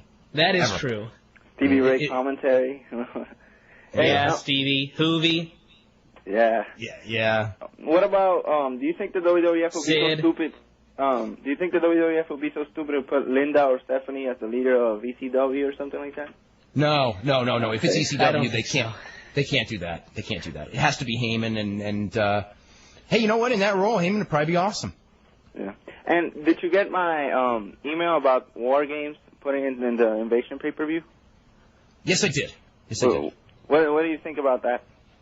Well, I mean, I don't think it's going to happen, but I mean, it could have been done. I mean, they could have done stipulations. There's so many things that could have been done, and they just weren't. And now they're going to restart, and we'll see. I mean, maybe they'll make it all good now. They have to. They better. They got to change something. I know. Well, all right, guys. Thank you very much, and I hope you start soon somewhere else because you guys are the best out there in wrestling. Thank you. Thank you. Thank you very much. Hey, guys. Hey, how about the triple tier cage? Which one? The one from the movie? Uncensored Doomsday Cage match. Yeah, with David Arquette and DDP and Jarrett? Yeah, that one. I was actually thinking of the original. Oh, the original. Oh, boy. They got the rights to it now. Yeah, well, I guess they do. Hey, guys, just some more emails that have come in. This one from Bobby says, a sad day in wrestling to think I'll never hear the guy from Puerto Rico who called from a payphone ever again. Well, you weren't going to hear him anyway, so it doesn't matter. That's right. And another one, Dave, if somewhere down the road you get the opportunity to do the show again, if Brian and Al are not involved, turn it down. Good luck. My anti-drug is masturbating to Mae Young. I hope that's not an anti-drug. Wow. Another guy, scary. John says, only one question for Eyada. Why didn't you exercise your options in the futures market? I hear grain is performing well due to rising Asian demand. Yeah, what happened to that guy? Yeah, we had him forever. And then he said, alternatively, Can we make fun of the commercials now that this is done? Yes, I think we can. I hated that radon commercial. I hated that radon commercial. I hated the grains market commercial that guy did for like 2 straight years. The grain market was looking up or whatever. Oh, my God. Finally, he says, alternatively, we could all chip in for that guy's book on how to get government funding for your big idea. And finally... Now, he'll be around. He'll stay around. Of course. And finally, this last email, and then we'll get back to the callers. This is sorry to hear about from Thomas Green. He says, Dave, sorry to hear about the death of Eyada.com, but here is the Eyada Memorial top 10 ways for the WWF to make back their money that they lost last year. Number 10, Tough Enough action figures complete with Daryl's dirt-kicking action and crying noises. Number 9, WWF carrots. Number 8, Superstar Conversation audio tapes recorded by Sean Stasiak himself. Number 7, a stereo/meat grinder to play those cassettes. Number 6, Buff Bagwell Wrestling Buddies. Wait, the Judy Bagwell Wrestling Buddy called into the stores, and the Buff Buddy won't be there. Oh, that was too good. Number 5, Best of Billy Gunn and Big Show tapes, because let's face it, everyone needs blank tapes. Number 4, have all of the WWF belts on ECW alumni. Wait, that was from Paul Heyman's top 10 list. Number 3, new TV series, The B-Team, starring the 24 guys who were brought over from WCW. Number 2, Arn Anderson Moon Landing playset. And finally, the number 1 Eyada Memorial top 10 ways for the WWF to make back their money that they lost last year list. Hire the Lord and Savior of Wrestling, Kevin Nash. They probably will. You'll be getting that one. Hey, Brian, how did you like? There's a magazine in Japan called Americana, and they did a big interview with Kevin Nash. I heard about that. It's just I just got the issue, and it is so funny. Kevin Nash is like explaining, what went wrong with WCW, and one of his things was, they didn't put enough emphasis on the belt. We got to keep the credibility on the belt. They did. I know. He's what was right. the other one? Yeah, I know. But Kevin's got the hunger. Just so you don't, in case you don't know, it's like he will return. He will return, and now that the stock market went down, and he probably needs another year of work to go, so to speak. He's just looking forward to coming back in shape, and I actually saw some pictures of him. And he is in much better shape. And which doesn't surprise me at all. This is from Trevor Shapiro. I want to read this. He goes, this is a sample of my favorite moments from the show. Any show with Raven. He goes, Tom Zink was good, but he was overrated. Raven was my favorite guest ever. The banana story. That story was, I just threw that in one day. And it became legendary. Yes. Missy Hyatt's last show. You know what? I'm glad we did that show just so we did one show like that. And never did another one. Any call from the guy that went WEW's EWIC, the Hogan mark, who said that Hogan was still the most requested celebrities at Children's Hospital. John in Florida, if you're listening, please call today. Yes. I want to hear the story about how you rode in Hogan's Viper again. Yes. Rey Mysterio Jr. show. I don't know why, but I like this show so much, and nobody praises it. I remember he was very good. The dogs barking at Frank Shamrock. The Sin Show, where everybody was in character and you seemed ready to hang yourself. That was the worst show, by the way. I enjoyed that show. Yeah, because you kept your mouth shut the whole time. Sitting there and saying absolutely nothing. That's right. That was before, listening to you. You were still shy, and I'm just like, oh God, this was horrible. Lesbians phoning in for Jerry Lynn. Jim Cornette being faced with a question about having to save at least one of his arch foes from drowning and choosing Vince Russo to save so nobody else would see what he did to him. That was an amazing bit of quick thinking, let me tell you. Yes, it was. Zach Except Arnold I think being he's asked probably on... been contemplating that for a long time. Yes. Zach Arnold being asked on the show if it was true that he is completely crazy. But my favorite moment, miles above the rest, was a caller named Adolf. He only called one time. He sounded very young, started to ask a question. Then we have this big guy, maybe his dad, yell, "Adolf, get off the phone!" I laughed so hard at that one I almost cried. I played for my girlfriend, even though she hates wrestling. She laughed, too. I could base a cult around this. My favorite moment, oh, God. Anyway, this is all cut off. Anyway, let's go back to the phones. We've got Dave in Georgia up next. David, what's up? Oh, man, I tell you, Dave. I have been a fan since '85. I remember the first time I saw the Observer. It was in the back room of a wrestling academy that they had at ATA Karate in Marietta when Convict Snake showed it to me, and I just had to have it. I mean, it was just the greatest thing in the world. Your newsletter's awesome, and it was just great. I mean, I loved it so much that I went out and even asked Bischoff in '93 to autograph one at the Crystal Chandelier, and, well, he didn't, but... He drew a middle finger on it? No, he didn't. He said it's a dirt sheet. He wouldn't autograph it. Greg Gagne wasn't too happy about it neither, but then again, when is he happy? But yeah, I've been a fan of Observer and yourself since '93, and I've been a fan of the show since day one. And I remember on day one you said, I don't even know if there's enough wrestling news to cover 2 hours. Well, I was so wrong, wasn't I? We found that out, brother. I tell you right now, this is... Some things just are too good to last forever, and this is one of them. This has been such a great show. I mean, my fiance has started listening to you, and she enjoys it. I enjoy it. You've had some great guests, Zink, Lance Russell. Lance Russell's awesome. I want to say that you're right. Oh, what a great guest. It's just so great and everything. I'm just in awe. I'm saddened to see it go. I really am, and I hate that. I wish it could continue. But it's kind of the same feeling that I had with the Shinonamaki Post when it left us, because it was just, that was just one of the good newsletters back then, too. And to be honest, I was sad when that thing was gone. That thing, before Brian came around, that was the funniest thing I ever read on wrestling. That is why I'm so glad I tuned into the show and got Alvarez's Figure 4. It's just got some of the greatest stories and all. We're both, me and the fiance, Crystal, and I, we're just such big fans of you. I just hope a few things. I just hope that if they want to compete with the comedy shows on Monday night, that they remember 3 words: learning the ropes. Good point. And they think twice about that, and I just hope Vince doesn't go out and buy your archives and start up Radio WWF again. Because believe me, he'd mess it up. Look at what he's doing now. He's got the golden, hey, he's still got the golden opportunity. It was only one horrible week. 2, okay. Well, get rid of Buff's a good time. That's right. It is a good time. We're never going to see Buff again, except on, like, you know when we're going to see him in Hogan's promotion, if Hogan ever gets off the ground. Boy. Once again, it's been great. I've really loved it. It's just awesome. I hope y'all can show up on radio again sometime. It's just been a great ride, and I appreciate it so much you let me come along for it. Okay. Thank you so much, David. I really appreciate it. Who's next? Next up, Ed in Texas. Ed, what's happening? Guys, well, I was doing pretty good till I heard the news when I got on the phone. So what exactly is going on? Why are you going off the air? Eyada is closing down as of the end of the show. We are the last show on the station. Oh, wow. Well, that really sucks. I really enjoyed this show. And I want to thank you for giving me the opportunity to talk to people like Mick Foley and Jim Cornette and Missy Hyatt. And I really appreciate that. And God, I have some questions now. Let me go ahead and ask them. On Buff Bagwell? Yes. I know he's been a jerk like the last few years, but has he always been a jerk, or is it just something that happened over time? I don't know, because I don't remember him being a jerk years ago. I think maybe it was like he got around Luger.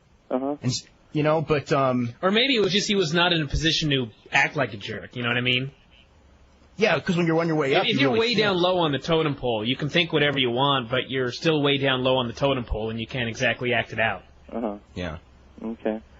And another thing I was going to ask about, have you heard any word about China? Are they going to force her to come back and lose the title, or are they just going to No. About her? She's pretty much history, and I think that they're going their own way, and she's going her way. You know, we played that interview with China from Thursday. Uh-huh. You know, I don't know, Brian, if you saw this the same way I did, but when I'm listening to her talk, well, I couldn't hear it. So.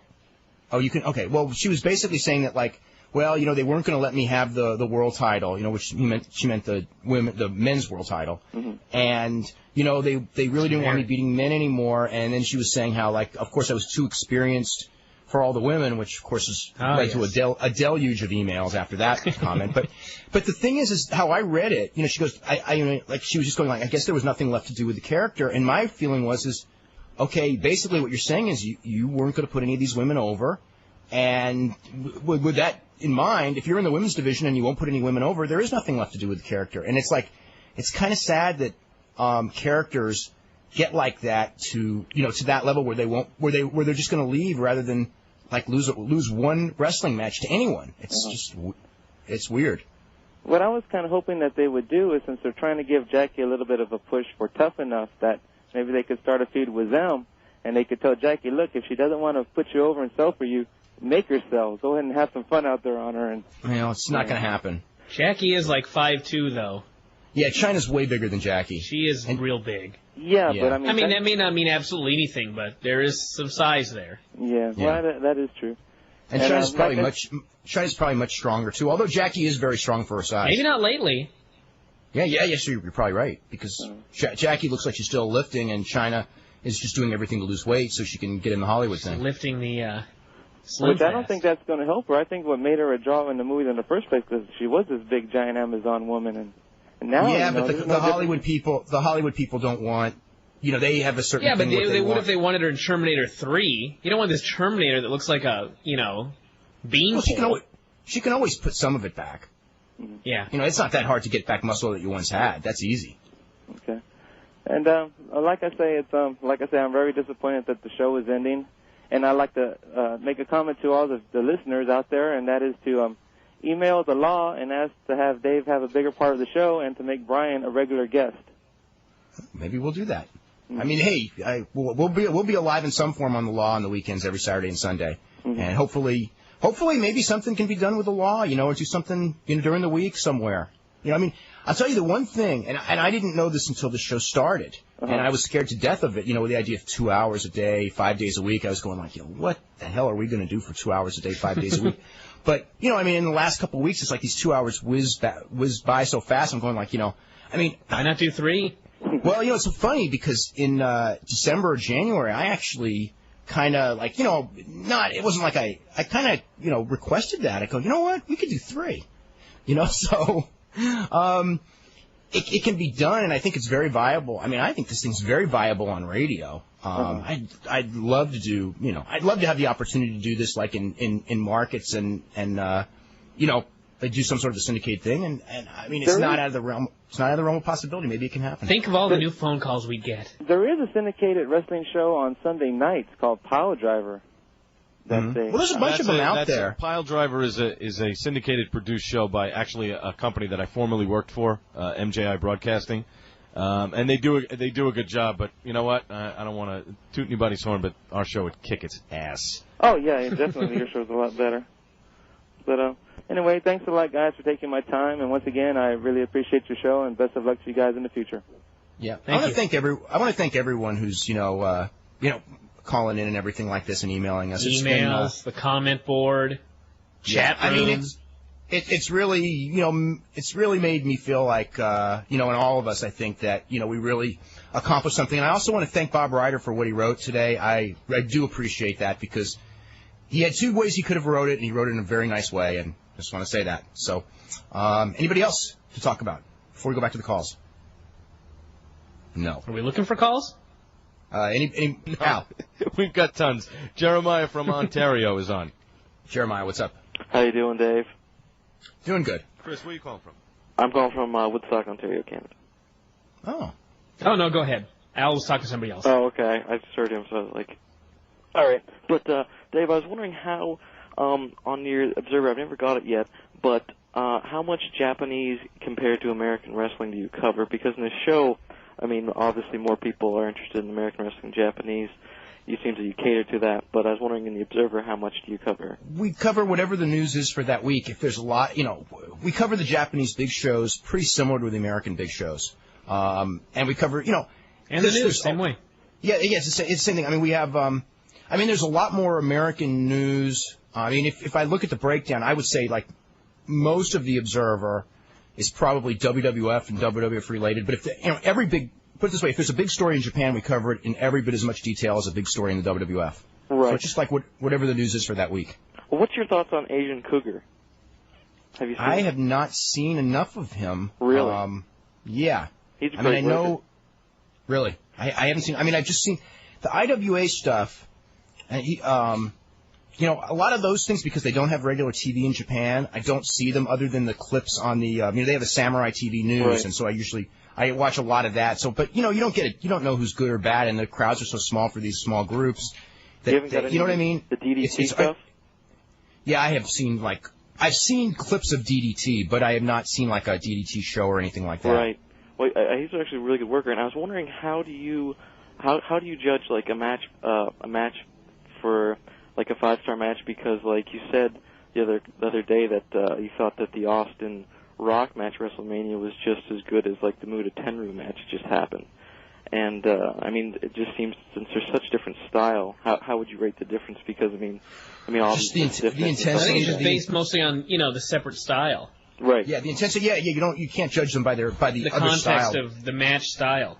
So basically, you like compare contrast to other Japanese matches and stuff like that. Well, compared to what the crowd's buying. I mean, if the crowd's going crazy, right. Then obviously the wrestlers have done something real. If the crowd's going crazy based on how the wrestlers have built the match, because sometimes the crowd can go crazy because some girl takes her top off. It's a different thing. But if it's from that, then I think that's sort of like a universal language. And when you get, when you're watching a match and you're kind of so into it, then that's kind of a so. And if they suck you into it, however they do it, and they get you where you care about who wins and loses, and you get into those near falls or get into those moves, and you go, I think that's the quality of a good match is that by the time it's over, you're caring about it. If you're watching it and you're just not caring about it, and they're not doing anything to make you care, then that wasn't as good a match. Yeah, that's true. If you think the past 2 weeks of TV hasn't been that great, wait till if Hogan gets a TV, that's going to be terrible. I'll tell you what, Hogan's stuff is going to be really. I hope he gets something, because something needs to be out there, for an alternative just for the guys.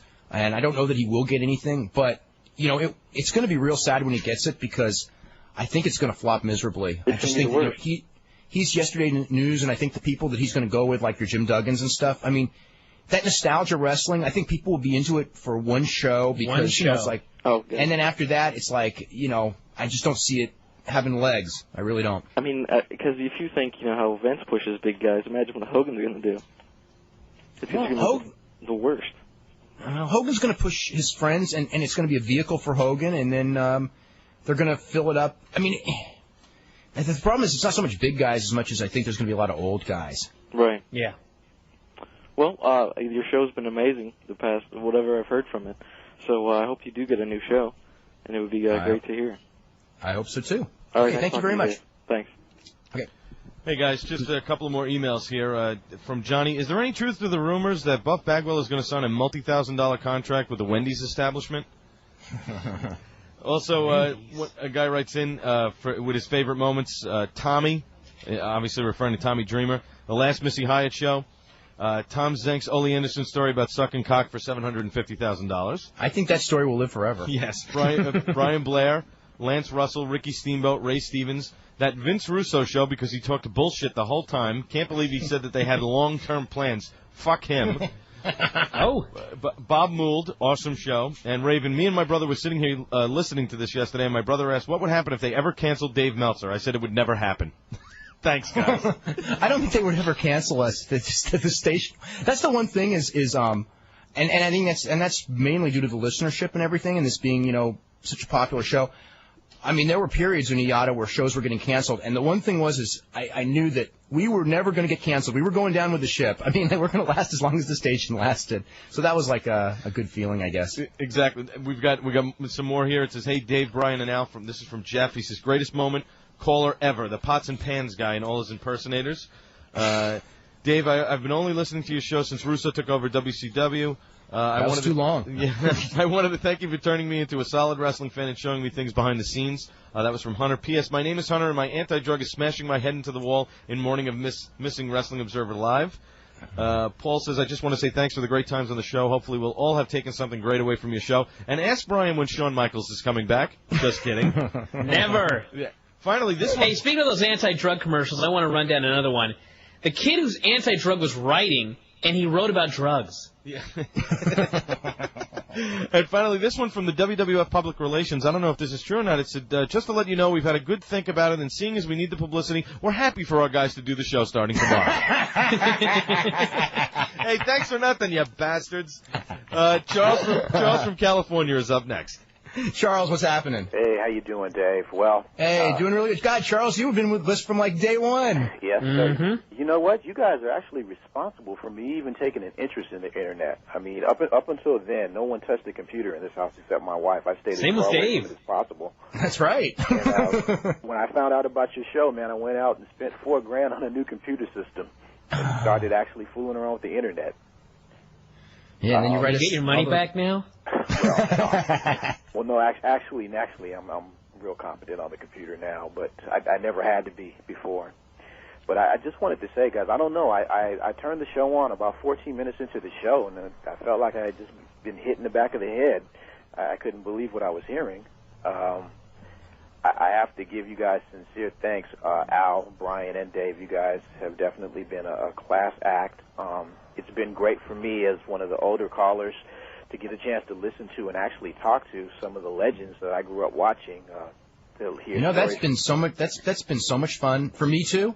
You know, like some of the guys. Like I tell you, like the Stevens show last week. You know that we did. Or the week before last, actually. I was so happy. You know, when I got the news, the one thing was I was so happy that we got that show in because I don't know what anyone else thought of the show, but to me, just there was something about that show I really liked. Listening to those guys talk about, you know, when Bockwinkel, and not so much Bockwinkel, but Billy Graham and Bastien, and to an extent Flair, and they're talking about like, you know, that period, that early AWA period, and they're looking back and they're older men now, and they're going like, this was the greatest time of our life, and I just thought there was something really, you know, there's a lot of good in wrestling, there's a lot of bad in wrestling, but you know, these guys, you know, like that have been through a lot of physical pain, and God knows these guys today are going to go through a lot more physical pain than these guys we're talking about did, because they do so much more. But they're looking back, and I mean, in their, you know, they can go back to that period when they were on top, and they can beam about it, and they can, you know, their thoughts are good thoughts, not bad thoughts. I just thought there was something very nice about that. Yeah, I did too. It was very pure. I really enjoyed it. Another show that was on that level to me was the tribute to Gordon Soley. That show. Oh yeah. That one, I'll always remember that. I got a chance to hear. I got to get Jack Briscoe on the show. Briscoe and DiBiase all in one show, you know. Yeah, it's the only time we got Briscoe on the show, and Jack's had health problems for years now, and I hope he's doing well. Yeah, and basically he's just kind of stayed out of the limelight for so long. So to hear him, I mean, that was, you know, man, it's too bad we're going down because I want to get Brian Blair back on. He was so good the last time. Brian Blair was shockingly good. That guy, he said things that I couldn't believe I was listening to when he told the story about the pencil and all the other ads. Les Thatcher has always been a favorite guest of mine. I've always enjoyed Jim Cornette. I got a chance to talk to Harley Race, Dory Funk, G.U. Terry Funk, even Dusty Rhodes. You know, those were all special moments for me. I really enjoyed the show where Raven and Conan at the same time, even though those guys got in a lot of trouble for doing it. Conan got in trouble for everything Raven said. It was a great show, though. I got a chance to actually call in and talk to those guys. Jim Cornette's always good. Bob Mould. Bob Mould was excellent. John Muse, too. I can't forget John. You know, it's funny. I want to make a real quick comment about John Muse, because I was actually wanting to get him on the show. You know, John, partially because of this show, you know, John was hired, actually. I mean, they had a deal cut and everything to go to WCW with Eric Bischoff and to book the Cruiserweight division. And, you know, of course, that fell through. Yeah. And he was, up for a WF writing position, and he wrote, and I saw that he sent to me the basic treatise that he sent to the WWF, for a writing position, and it was actually much better than the one he sent to Eric Bischoff. I mean, it was the one he sent to Bischoff was very good. The one he sent to WWF, I told him, I go, man, you really have done well. And of course, he didn't get the job because the storyline that he went with, Benoit Jericho pushed all the way to the top. Yes, it was. Jericho got pushed all the way to the top in that one. Yes, that was the kiss of death. And it was tremendous because the whole deal was, and I forget the whole thing, John's not going to be able to say it on this show. But it was basically that Jericho would win the WWF title and then jump to, really, which is funny because they sort of used a little bit of this, that he would jump to WCW the next day with the belt. And there's a long, involved 6 months thing that was tremendous. So John is, John really had a lot of potential as a writer, and I hope someone, picks him up. Bob Mould had a lot of potential as a writer. His timing was all wrong because, he was in for 2 weeks and they hired Russo as the head writer and their philosophies were wrong. And then, the other chance, everybody was injured and it was just not the right time and the right team when he, was in there, and then Russo came back again and, the timing just Well, there are people interested in him. I know. Yeah. Man, I was going to ask you, Dave, what were the chances of us seeing maybe a booking committee put together of Dave Meltzer, Brian Alvarez, and John Muse to work anywhere? Not too good. Yeah. Maybe FMLL. well, you guys know any advice we can get from you guys, any suggestions you make, we put them to use immediately. When's your next show anyway? Good question, Dave. I am not sure. I'm always behind on that stuff. Basically, what I do is I go to meetings with companies, like when they're trying to get television and stuff like that. And I never stay up. I always know probably 2 weeks in advance before the next show is coming up. When it comes storylines already input though. When it comes to Lucha Libre, that's the one thing that may have a chance, just because, if you get on Univision, that's the big one, right? Yeah. Yeah. Univision is such a big station, and the Hispanic market, the WWF really doesn't even go after that market. So there is that void, and especially in California, but all over the country, that market is growing very rapidly. Yep. Mm-hmm. And we've seen with AAA, there is some success there, and I think AAA, God, I have a hard time even watching that TV, and I usually don't. And I think that there's something there. I would love to see all these different forms of wrestling, just like Japan, where you've got many different varieties of wrestling, so you can, instead of going oh God, we've got this one thing and we don't like it, or even when we do like it, if it's the only thing, we can go well, if Vince won't push cruiserweights, we've got this guy and they're pushing the cruiserweights and we can see this kind of action, or this group is pushing shoot style so we can see this kind of action, or this group is doing, kids cartoon wrestling with guys with, funny masks, or something, just like variety of things. Yeah. Well, that's part of our future plan. We want to hit all those different demographics. Did Carlos, by any chance, get a chance to tell you what happened on our last show? Oh yeah, with AAA and everything. Yeah. So that was kind of a disappointment. But my view on it is I'm not going to try to hold any hard feelings. I'll just save it for later on down the line. We can have business off of it, as far as I'm concerned. We can do a feud with them if they want. Okay. I guess I'm going to sign off, guys, but I wanted to also express a little appreciation for the Observer Live chat room. There's a great group of guys in there, too, and especially the monitors, Triple C, Hector Ruiz, H.C. Harry, G-Han, Joe, my heroes, Chris from Long Island, Chaz, and Beckley. And thank those guys for all the entertainment they provided as well and their support of the show. Yeah, they are an entertaining group of guys. Yes, they are. Yeah, we all had fun for 2 hours, 5 days a week. It was really good. Yeah, and hopefully this is not the end. Hopefully you guys will be on and you'll get another regular gig. And I'll keep in contact. You guys keep in contact too. I'll keep emailing you to death. So. Okay, cool. All right, guys. Take care. And thank you so much for everything. You guys are indeed a class act. Thank you very much. Okay, who's next? Next up is Larry in Montreal, guys. Larry, what's going on? Hello. Hey. Larry. Hi, guys. Sad day, isn't it? Yes, it is. I simply want you to know that I love the show. I love Eyada. I had a good time. But keep talking, Wrestling Dave, and I'll listen to you on the law. Well, thank you very much. I want to talk about Vince McMahon. Mm-hmm. Vince, that slime, he seems to forget one thing. When he tries buying them out, just how about having the same things done to himself? He really thinks that he's going to wipe them all out one at a time? I'm afraid he's mistaken. That damn slime idiot. And that's all that there is to it. Have a good day. Thank you. Not sure what that was all about, but anyway. I think he's got to he's got to stop holding his Johnson a little bit there. I think he's the guy that writes those promos with the letter I.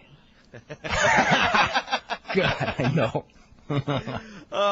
And gentlemen, next up, Chris in Georgia. Chris, what's going on? Hey, Dave, how are you? It's going pretty good. Good. Last show. You know, I hate this because I just discovered you guys a month and a half ago, and now first time calling in. My wife is actually on the other line. We've been listening to you guys. We love the wrestling. We just actually started about a year and a half ago, checking out wrestling, and somehow we've learned so much about it. And we just big time into WWF, and our friends who are also in the wrestling, we're all in radio, and we all talked about doing our own show. And then I found you guys, and it's like, guys, we could never do a show. Have you heard what these guys are doing at Wrestling Observer?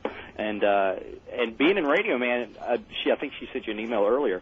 You guys, you know, when a show dies, it doesn't mean the show's dead, obviously. You just find another venue, which is what you guys need to do, obviously. That's what we need to do. That's what we are hoping for. Yeah, and we were just saying, you were talking, you made the joke about talking to each other tomorrow about the show. It's like, man, why don't they just record the show and upload it to their website and just take your emails, whatever, anything, just to survive until you can find a venue.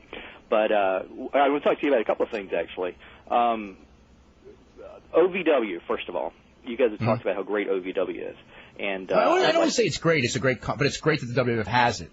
Right. Okay. Because they need something like that. But you're talking about getting the tapes and watching the stories and watching how they do things. I love the booking's really good. Brian just watched the last TV leading Saturday up Night Slam. The Saturday Night Slam. Brian, you should talk about that Saturday Night Slam a little bit, like what you liked about it, because I know you really liked that show. Yeah, they just did they did a 2-hour Saturday Night Slam, and it was hyping up the Last Dance show at the Louisville Gardens, and it was just like, I don't even want to say it was a commercial, even though it was a commercial for the live event, but, you know, they had some matches on there, and all the matches, you know, all the angles led up to the show. They had the interviews. They had clips. They basically explained every single angle and made you actually want to see the show. And they also had historical clips of famous matches and interviews with guys from the Louisville Gardens. And, I mean, I got an email from Dave after I emailed him about it, and he's talking about how they have a $40 budget to edit. And no, but no, basically. But it was cheap. It's a very cheap budget. He does those videos on no money, and they're tremendous wrestling videos. Who was it? I don't remember who it was. I can't remember. I don't remember. But anyway, somebody was making fun of their video production and their budget and everything like that. But I mean, for what they have, they do a hell of a job with it. And I enjoyed that show so much, and I just loved Ohio Valley and EMLL. And I think if you have a satellite, and you don't get Galavision free MLL. And if you really want some good wrestling and you don't, you know, pop up the 1995 for the OVW shows, and you don't know what you're missing. Really? Now, I've been to their site and stuff, and you know, the month at a time tapes they've got. I was wondering how far back. Should I go back to the spring, or should I just pick it up from where it is now? I would pick it up from now. Yeah? Yeah, because, you know, the thing was, I was watching stuff on there from before I started getting the tapes, and they showed highlights and clips, and it all made sense. So, you know, you can start now, and it's not like starting somewhere like if you started in the WWF today. Right. You know, you'd have some angles that took place on Thursday that were completely forgotten. That would not be the case in OVW. Absolutely. Well, the other thing I want to mention about OVW was good if you're like a real serious fan.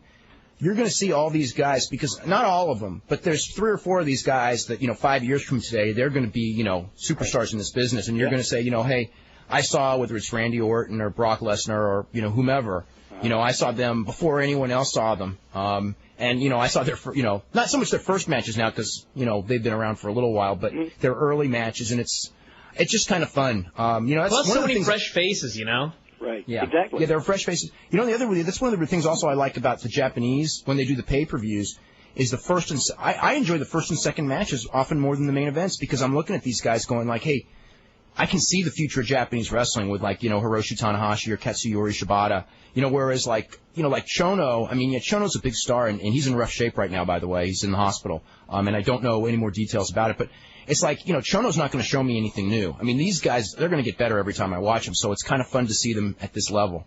It's listen to you guys. We sit around, we watch the shows, and we go, we could do this, and this, and I listen to you guys talk about WWF and their booking and what they've been doing, and but you make us feel like we're so out of the loop. You talk about the Japanese, which we're not even in the loop of that, and the Lucha, and what do we know about Lucha? We watched. Lucha's hard. I mean, you got to really. I mean, I will say totally this. different. Yeah, well, the Lucha, like if you tune into the Lucha for the first time, I mean, it's going to take. I mean, I remember when I had friends who were big time Lucha fans in the '80s, and I had watched it from time to time because growing up in California, you kind of know what's around, but you kind of don't really mentally get into it because you can't speak Spanish. Mm-hmm. And they were just going like, this was, I guess '80s because it was Negro Casas and El Hijo del Santo, and that was actually the match that got me really interested in Lucha. Was the name of the match in Los Angeles, but they basically like would talk to me, and I just kept watching it, and for weeks and weeks I didn't get it, and somehow after watching it for about a year, I kind of knew who everyone was, and I kind of understood the style, and kind of knew what they were doing, and then when I started going to the live matches, it was like it became the same as American wrestling to me. It's just you are used to the rhythm. You become accustomed to it when you see it after a while. Right. But at the beginning, everything looks wrong. I mean, it's like like if I say Blue Panther is one of the most awesome workers in this business, and he is, and you watch Blue Panther, it won't show up right at the beginning, but if you watch it for a year, you'll go, Blue Panther is like really one of the most awesome workers in this business. Yeah. Real quick, Lucha, I definitely want to check those out because I want to talk to you about that. Real quick, we were at the show last night here in Augusta. Mm-hmm. My wife was backstage, actually. She's in radio, and I'm in radio. She was sponsoring stations. She went back there and met everybody and talked to some different people. Actually talked to Billy Kidman. I went back there with you and talked to Billy Kidman and said, anybody I could find. I was trying to find him and tell him, don't let Tori Wilson let that old man, open mouth kiss her again, please. At least he should get the Intercontinental title, right? It's unbelievable. Not the WCW Cruiserweight. Unbelievable. But 3 out of, here we are in Georgia, WCW country. 4 out of the 6 matches. 4 out of the 10 matches were WCW matches. The crowd was okay, not incredibly hot for it, but okay. And then but at one point there, right before the main event with Kane and Taker and DDP and Awesome, they had 3 WCW matches in a row, and weren't losing the crowd, but they were hammering into WCW. And like you guys are saying, I don't know if they can just do straight up WCW versus WCW. One last thing. I was front row, and it's the first time I've ever been front row in a match, and it was fantastic to sit front row right there. It's just incredible to watch those guys and how the noise, the impact. It's just wonderful to be at a live event. Everybody should do that and try to get front row or on the floor. WCW, kind of like the old days in the 60s before they merged, like we say football, AFC and the NFC when they merged. AFC was like the high-flying, throwing the football much more than NFC. NFC was the bruiser, ground game, black and blue, league, and the AFC was like the high-flying, throw the ball, flashy stuff. It seems to me like they could do more of that with the WCW since Vince loves the big guys so much. Leave them in the WWF, and if you don't put big guys in the WCW, nobody's going to know the WCW guys aren't big. Have the them problem all is the WCW... high-flying, let them be the lightweights, let the cruisers be over there, maybe even let China leave with the title. And any women that aren't valets that really want to fight for a title, let them go to WCW. No China. Yeah. Huh? No China. Everything else is fine, just no China. No, I said if China leaves, let her leave with the belt, and don't even let the women's division, since they don't push that or the lightweight belt in the WWF, let the lightweights that really, and the women that are serious about a belt, do it in the WCW. Mm-hmm. I don't know. What? It's possible. I don't know, I just don't think Vince sees it that way. I think that the way Vince would look at it is, if I put all these small guys in this group, it will die next week. Right. I just think that's the way you think. Right. And you know what? And to his audience today, he's right. I mean, the whole thing is, it's all... Well, I don't know if he is right, because his audience wouldn't know, because they would all be small. It would be like the ECW crew. Nobody would know they were small, because they're all the same size. But it's all about... over there even. It's high flyers or lightweights. Yeah. But it's the thing is that you gotta, you've got to educate your audience and have patience with this. And this thing, this thing isn't going to be built in a day. Well, you know what? If you think about it, let's say that they put all the cruiserweights in one group, and it was a high-flying group, and they put it on Monday night. The WWF fans would not accept it, but that's not to say that they wouldn't build a huge audience of new fans or older WCW fans in the first week, because look what happened with Raw Nitro when Nitro came on the air. It didn't split the audience. There was a new audience that appeared that first week. But not only that, you know what, though? if they did it for a while and people started realizing there's good matches on the other show, they'll start watching. They'll start watching it. It's like it's this hurdle of the stigma of the name that's a real hard one. And goddamn, I mean, it's harder than I ever thought it would be, and it's obviously harder than they thought it would be. But at the same time, you can't give up on that in a week. Now, they need to change. There's some big names that are lightweights, more or less, from the WWF that they could put over there, obviously. People that aren't the monsters. You mean, you don't have to have a Stone Cold and Rock over there. You can take smaller guys. I mean, they don't all have to be high flyers. Angle's only 5'9". Yeah, I mean, you can put Angle over there. You have smaller sized guys over there. You know what part of the problem is those you get those tweener guys like Angle, but Angle weighs a lot. Angle's huge. I mean, even though he's short. But those guys like the Jerichos and Benoits, and I think that I think there's a feeling now if you categorize them as light heavyweights that it's the kiss of death. It's a weird thing because but that's the whole thing is you don't characterize them as that. Yeah, well, it is the kiss of death because people have been trained that it's the kiss of death. How come it's not the kiss of death in boxing? And I mean you just got to. I don't know. How could anybody ever fight for the title if they held the lightweight title? How could Spike, a lightweight, ever be competing against Stone Cold in the first place? Well, Spike's a different. There's a difference between a 150-pound lightweight and a 215-pound lightweight, though. Well, I'm just saying, if you felt you shouldn't even be allowed to, if you follow rules of weight classes, you shouldn't be allowed to be fighting for that heavyweight title. Yeah, I mean, Spike is really weird because Spike. There's something about Spike. He's really got something, and but. For most of those guys, like Mysterio and everything, I mean, it's a kiss of death every time they put him in there with a big guy because it just doesn't work. All of a sudden, he goes from being like if he works with a guy who's up to about 5'8" or so, he's like one of the most awesome workers in the business. But when you put him in there with a guy who's like 6 feet, he looks like a small child, and the whole thing, looking at it, the whole thing is gone. Yeah.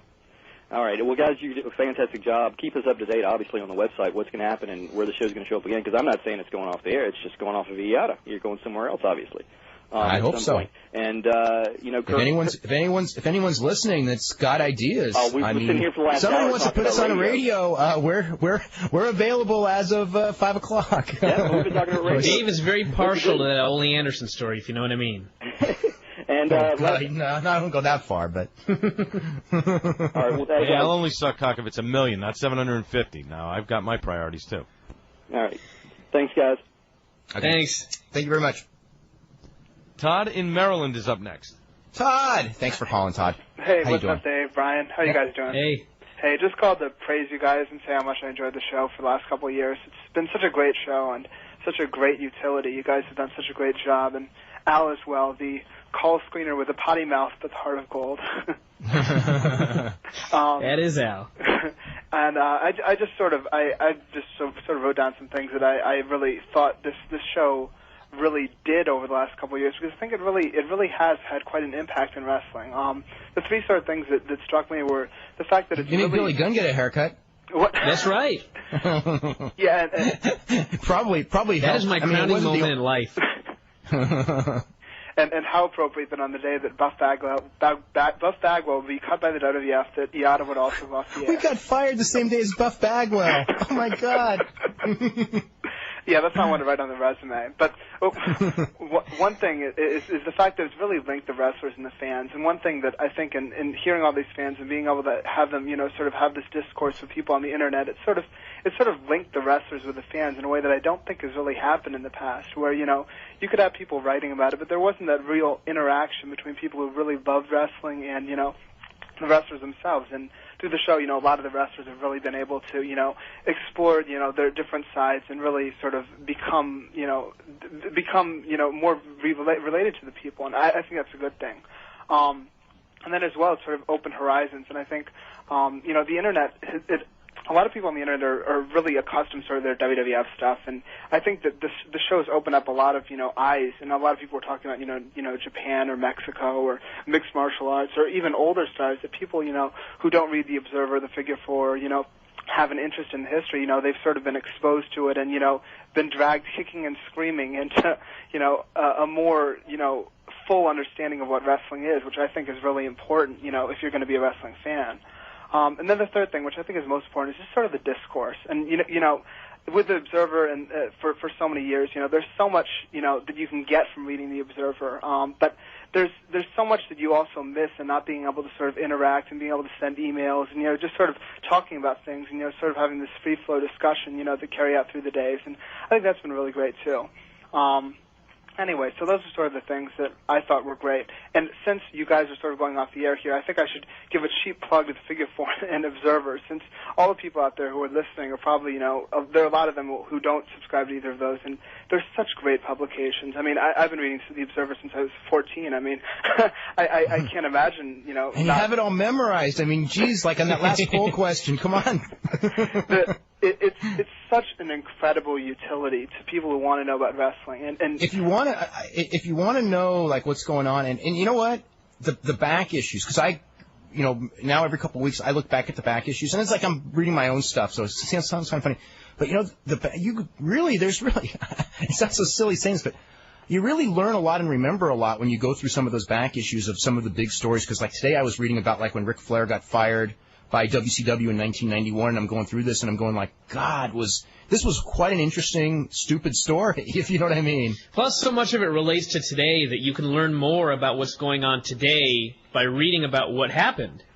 Because as Paul Heyman said on that show, and see how stupid people are today as well. And before, but as Paul Heyman said, and I mean, this is the one thing. No, they're stupider now, because at least before, when they made the mistake, they made it the first time. Yeah. But I mean, when it comes to wrestling, I mean, one of the things that's so sad to me about some of these things that went wrong with this invasion, and I've related to roller games or Montreal wrestling or whatever you're related to, is that if you studied it, the one thing, you could say, okay, this is how you do it right, but the one thing you can say even more for sure is this is what you avoid, and for whatever reason they didn't do that, and that's where like when Heyman went on there and goes like, those who don't study history are doomed to repeat its mistakes, right on the air. I was amazed he said that, because I think he was actually referring to Benoit and Jericho's push being stopped, but still, just to say that on the middle of a TV show was amazing. Absolutely, and it's not just rhetoric to say that if people in the WWF were doing the same thing, going back and reading, old Observers, they'd be making a lot more money, because it really is. And I'd be remiss in not mentioning the Figure 4. I've been subscribing now, Brian, for about, I think, 6 months now, and I've really enjoyed it. You have a real ability to maximize production from little words. My favorite part of the Figure 4 most weeks is when you write "oh" at some point after someone does something, which usually the timing of it is absolutely perfect. Anyway. Well, thank you. You're welcome. Anyway, so you guys take care, and I'll be in touch. And like I said in that email to you, Brian, to Dave, the cream always rises to the top, and you guys will be, successful as always in what you do in the future. Thank you very much, Todd. I really appreciate it. And I really appreciate all your input and your letters and everything. Well, thank you. And, Brian, one thing that we have not talked about, and I had it on my notes for today's show, is that fire spot on the XPW show.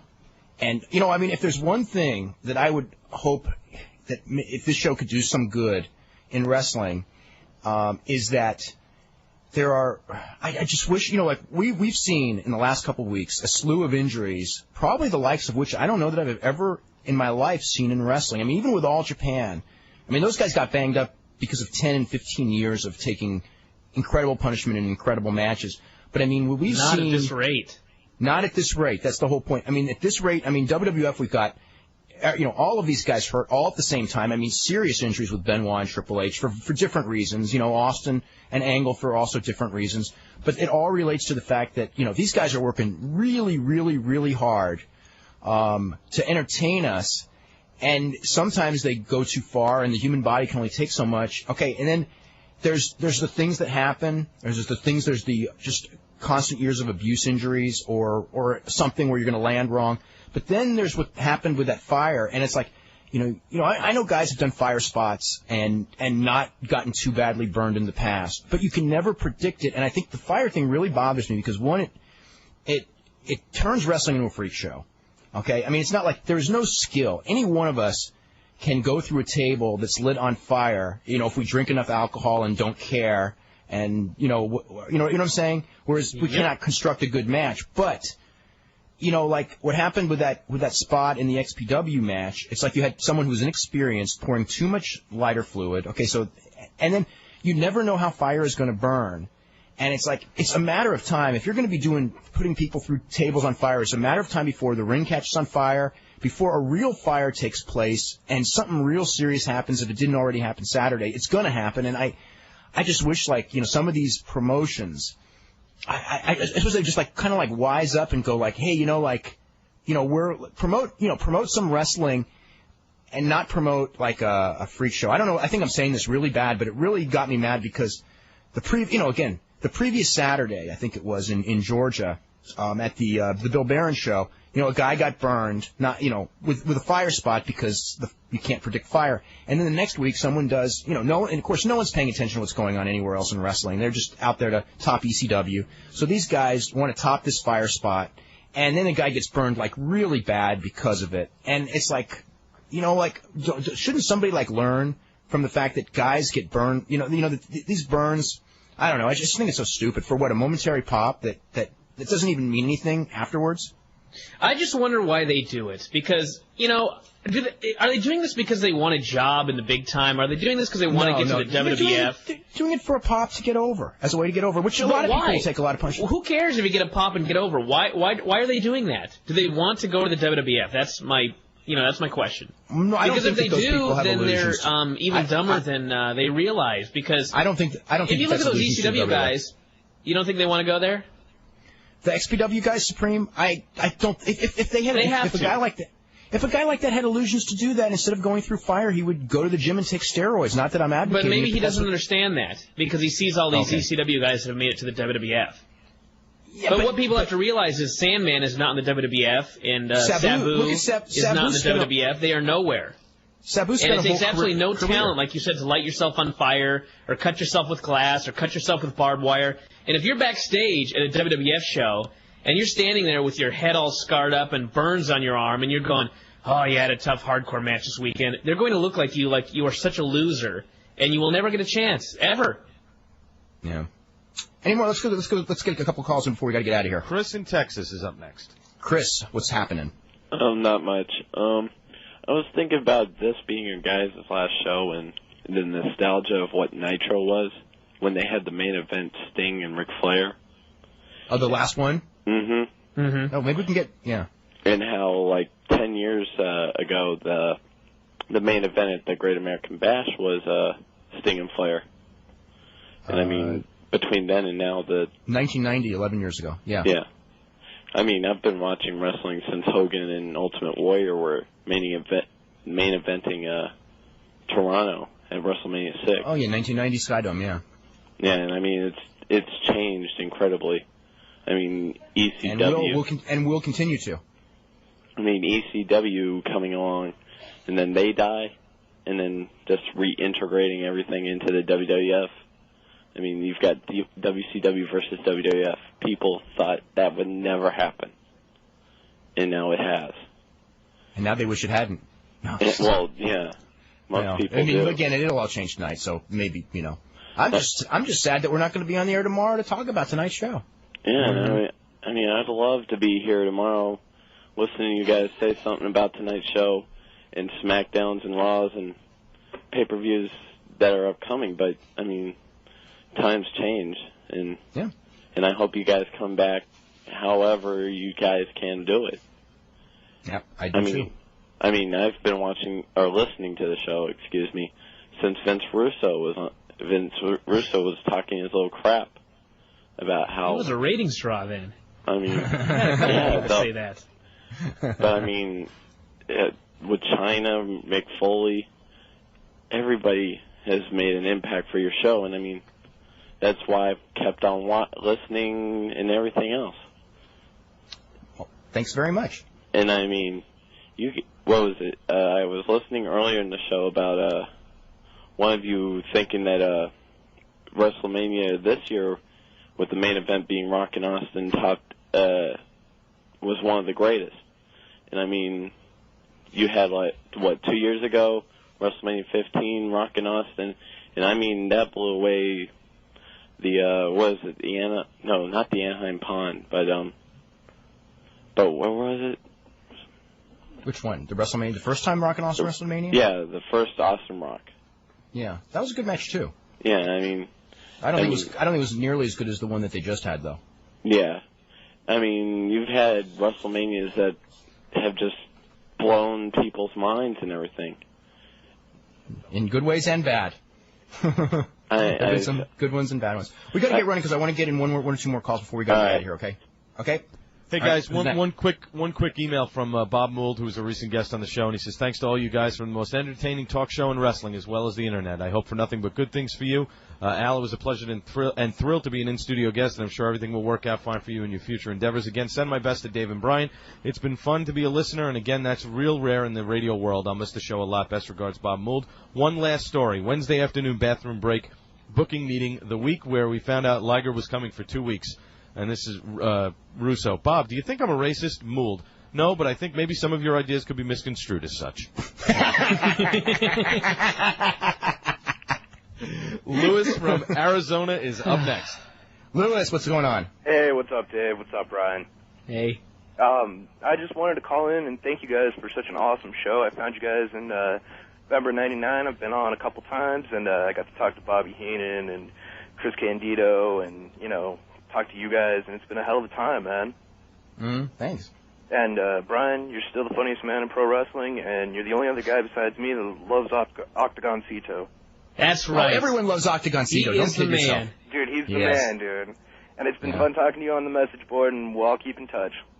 Yeah. And, Thanks a lot. Everyone, we'll be, we're still going to be doing the website and everything, and, obviously the newsletter, so, we'll be able to keep in touch, and, when something breaks, and, I sure hope something breaks, and I think at some point, probably something will. Oh, I'm sure it will. Yeah. I mean, the show's just too good to keep off the radio somehow. Oh, thanks. That's so, what you guys have fun, man, and we'll see you guys again. Okay, great.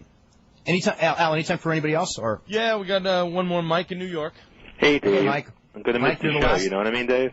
Yeah, you're the last one. I remember the first week, like, being one of your first callers, and I think it was Al at that time. He was the guy, and it was like, can you hear me? And, no. Can you hear me? No.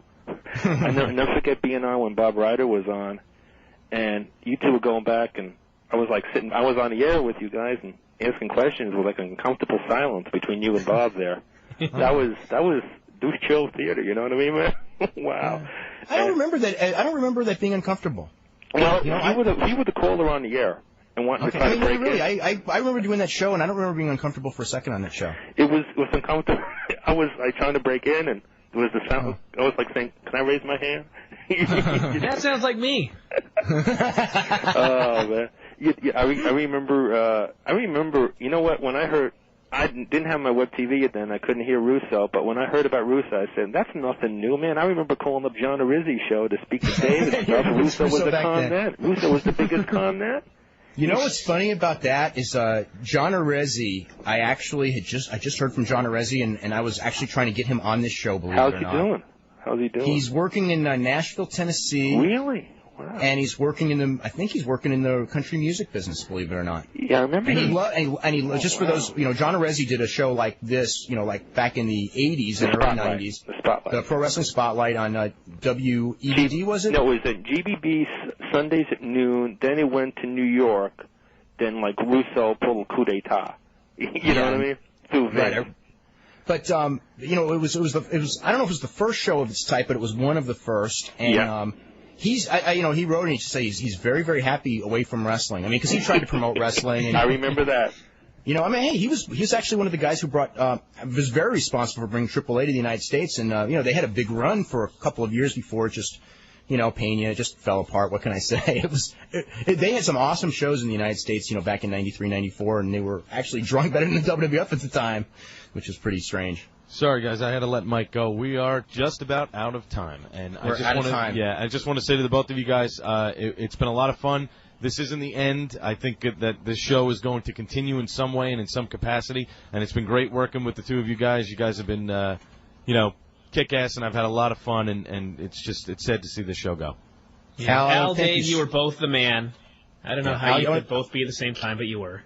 I just want to tell you that, your support and everything, Al, I mean, you become such a good friend and everything. I mean, just through the last couple of years, it's awesome. And Brian, it's like, Brian scares me to death because it's like every Tuesday morning or every Tuesday afternoon when we do the show, and I go, Brian, what do you think of Raw? And it's just like, no, I've got nothing to say. He said, you mentioned every single point that I'm ready to say. It's like, sometimes I go like, Brian has got ESP. It just scares me to death. But Brian, I want to tell you something. You have done such a good job with that newsletter, and I mean, I wish when I was your age that I had 1/10 your knowledge and understanding of this business, and you were going. I just want everyone to know that Brian is going to be the best writer this industry ever had at some point. Maybe he already is. No, I mean, I'm seriously.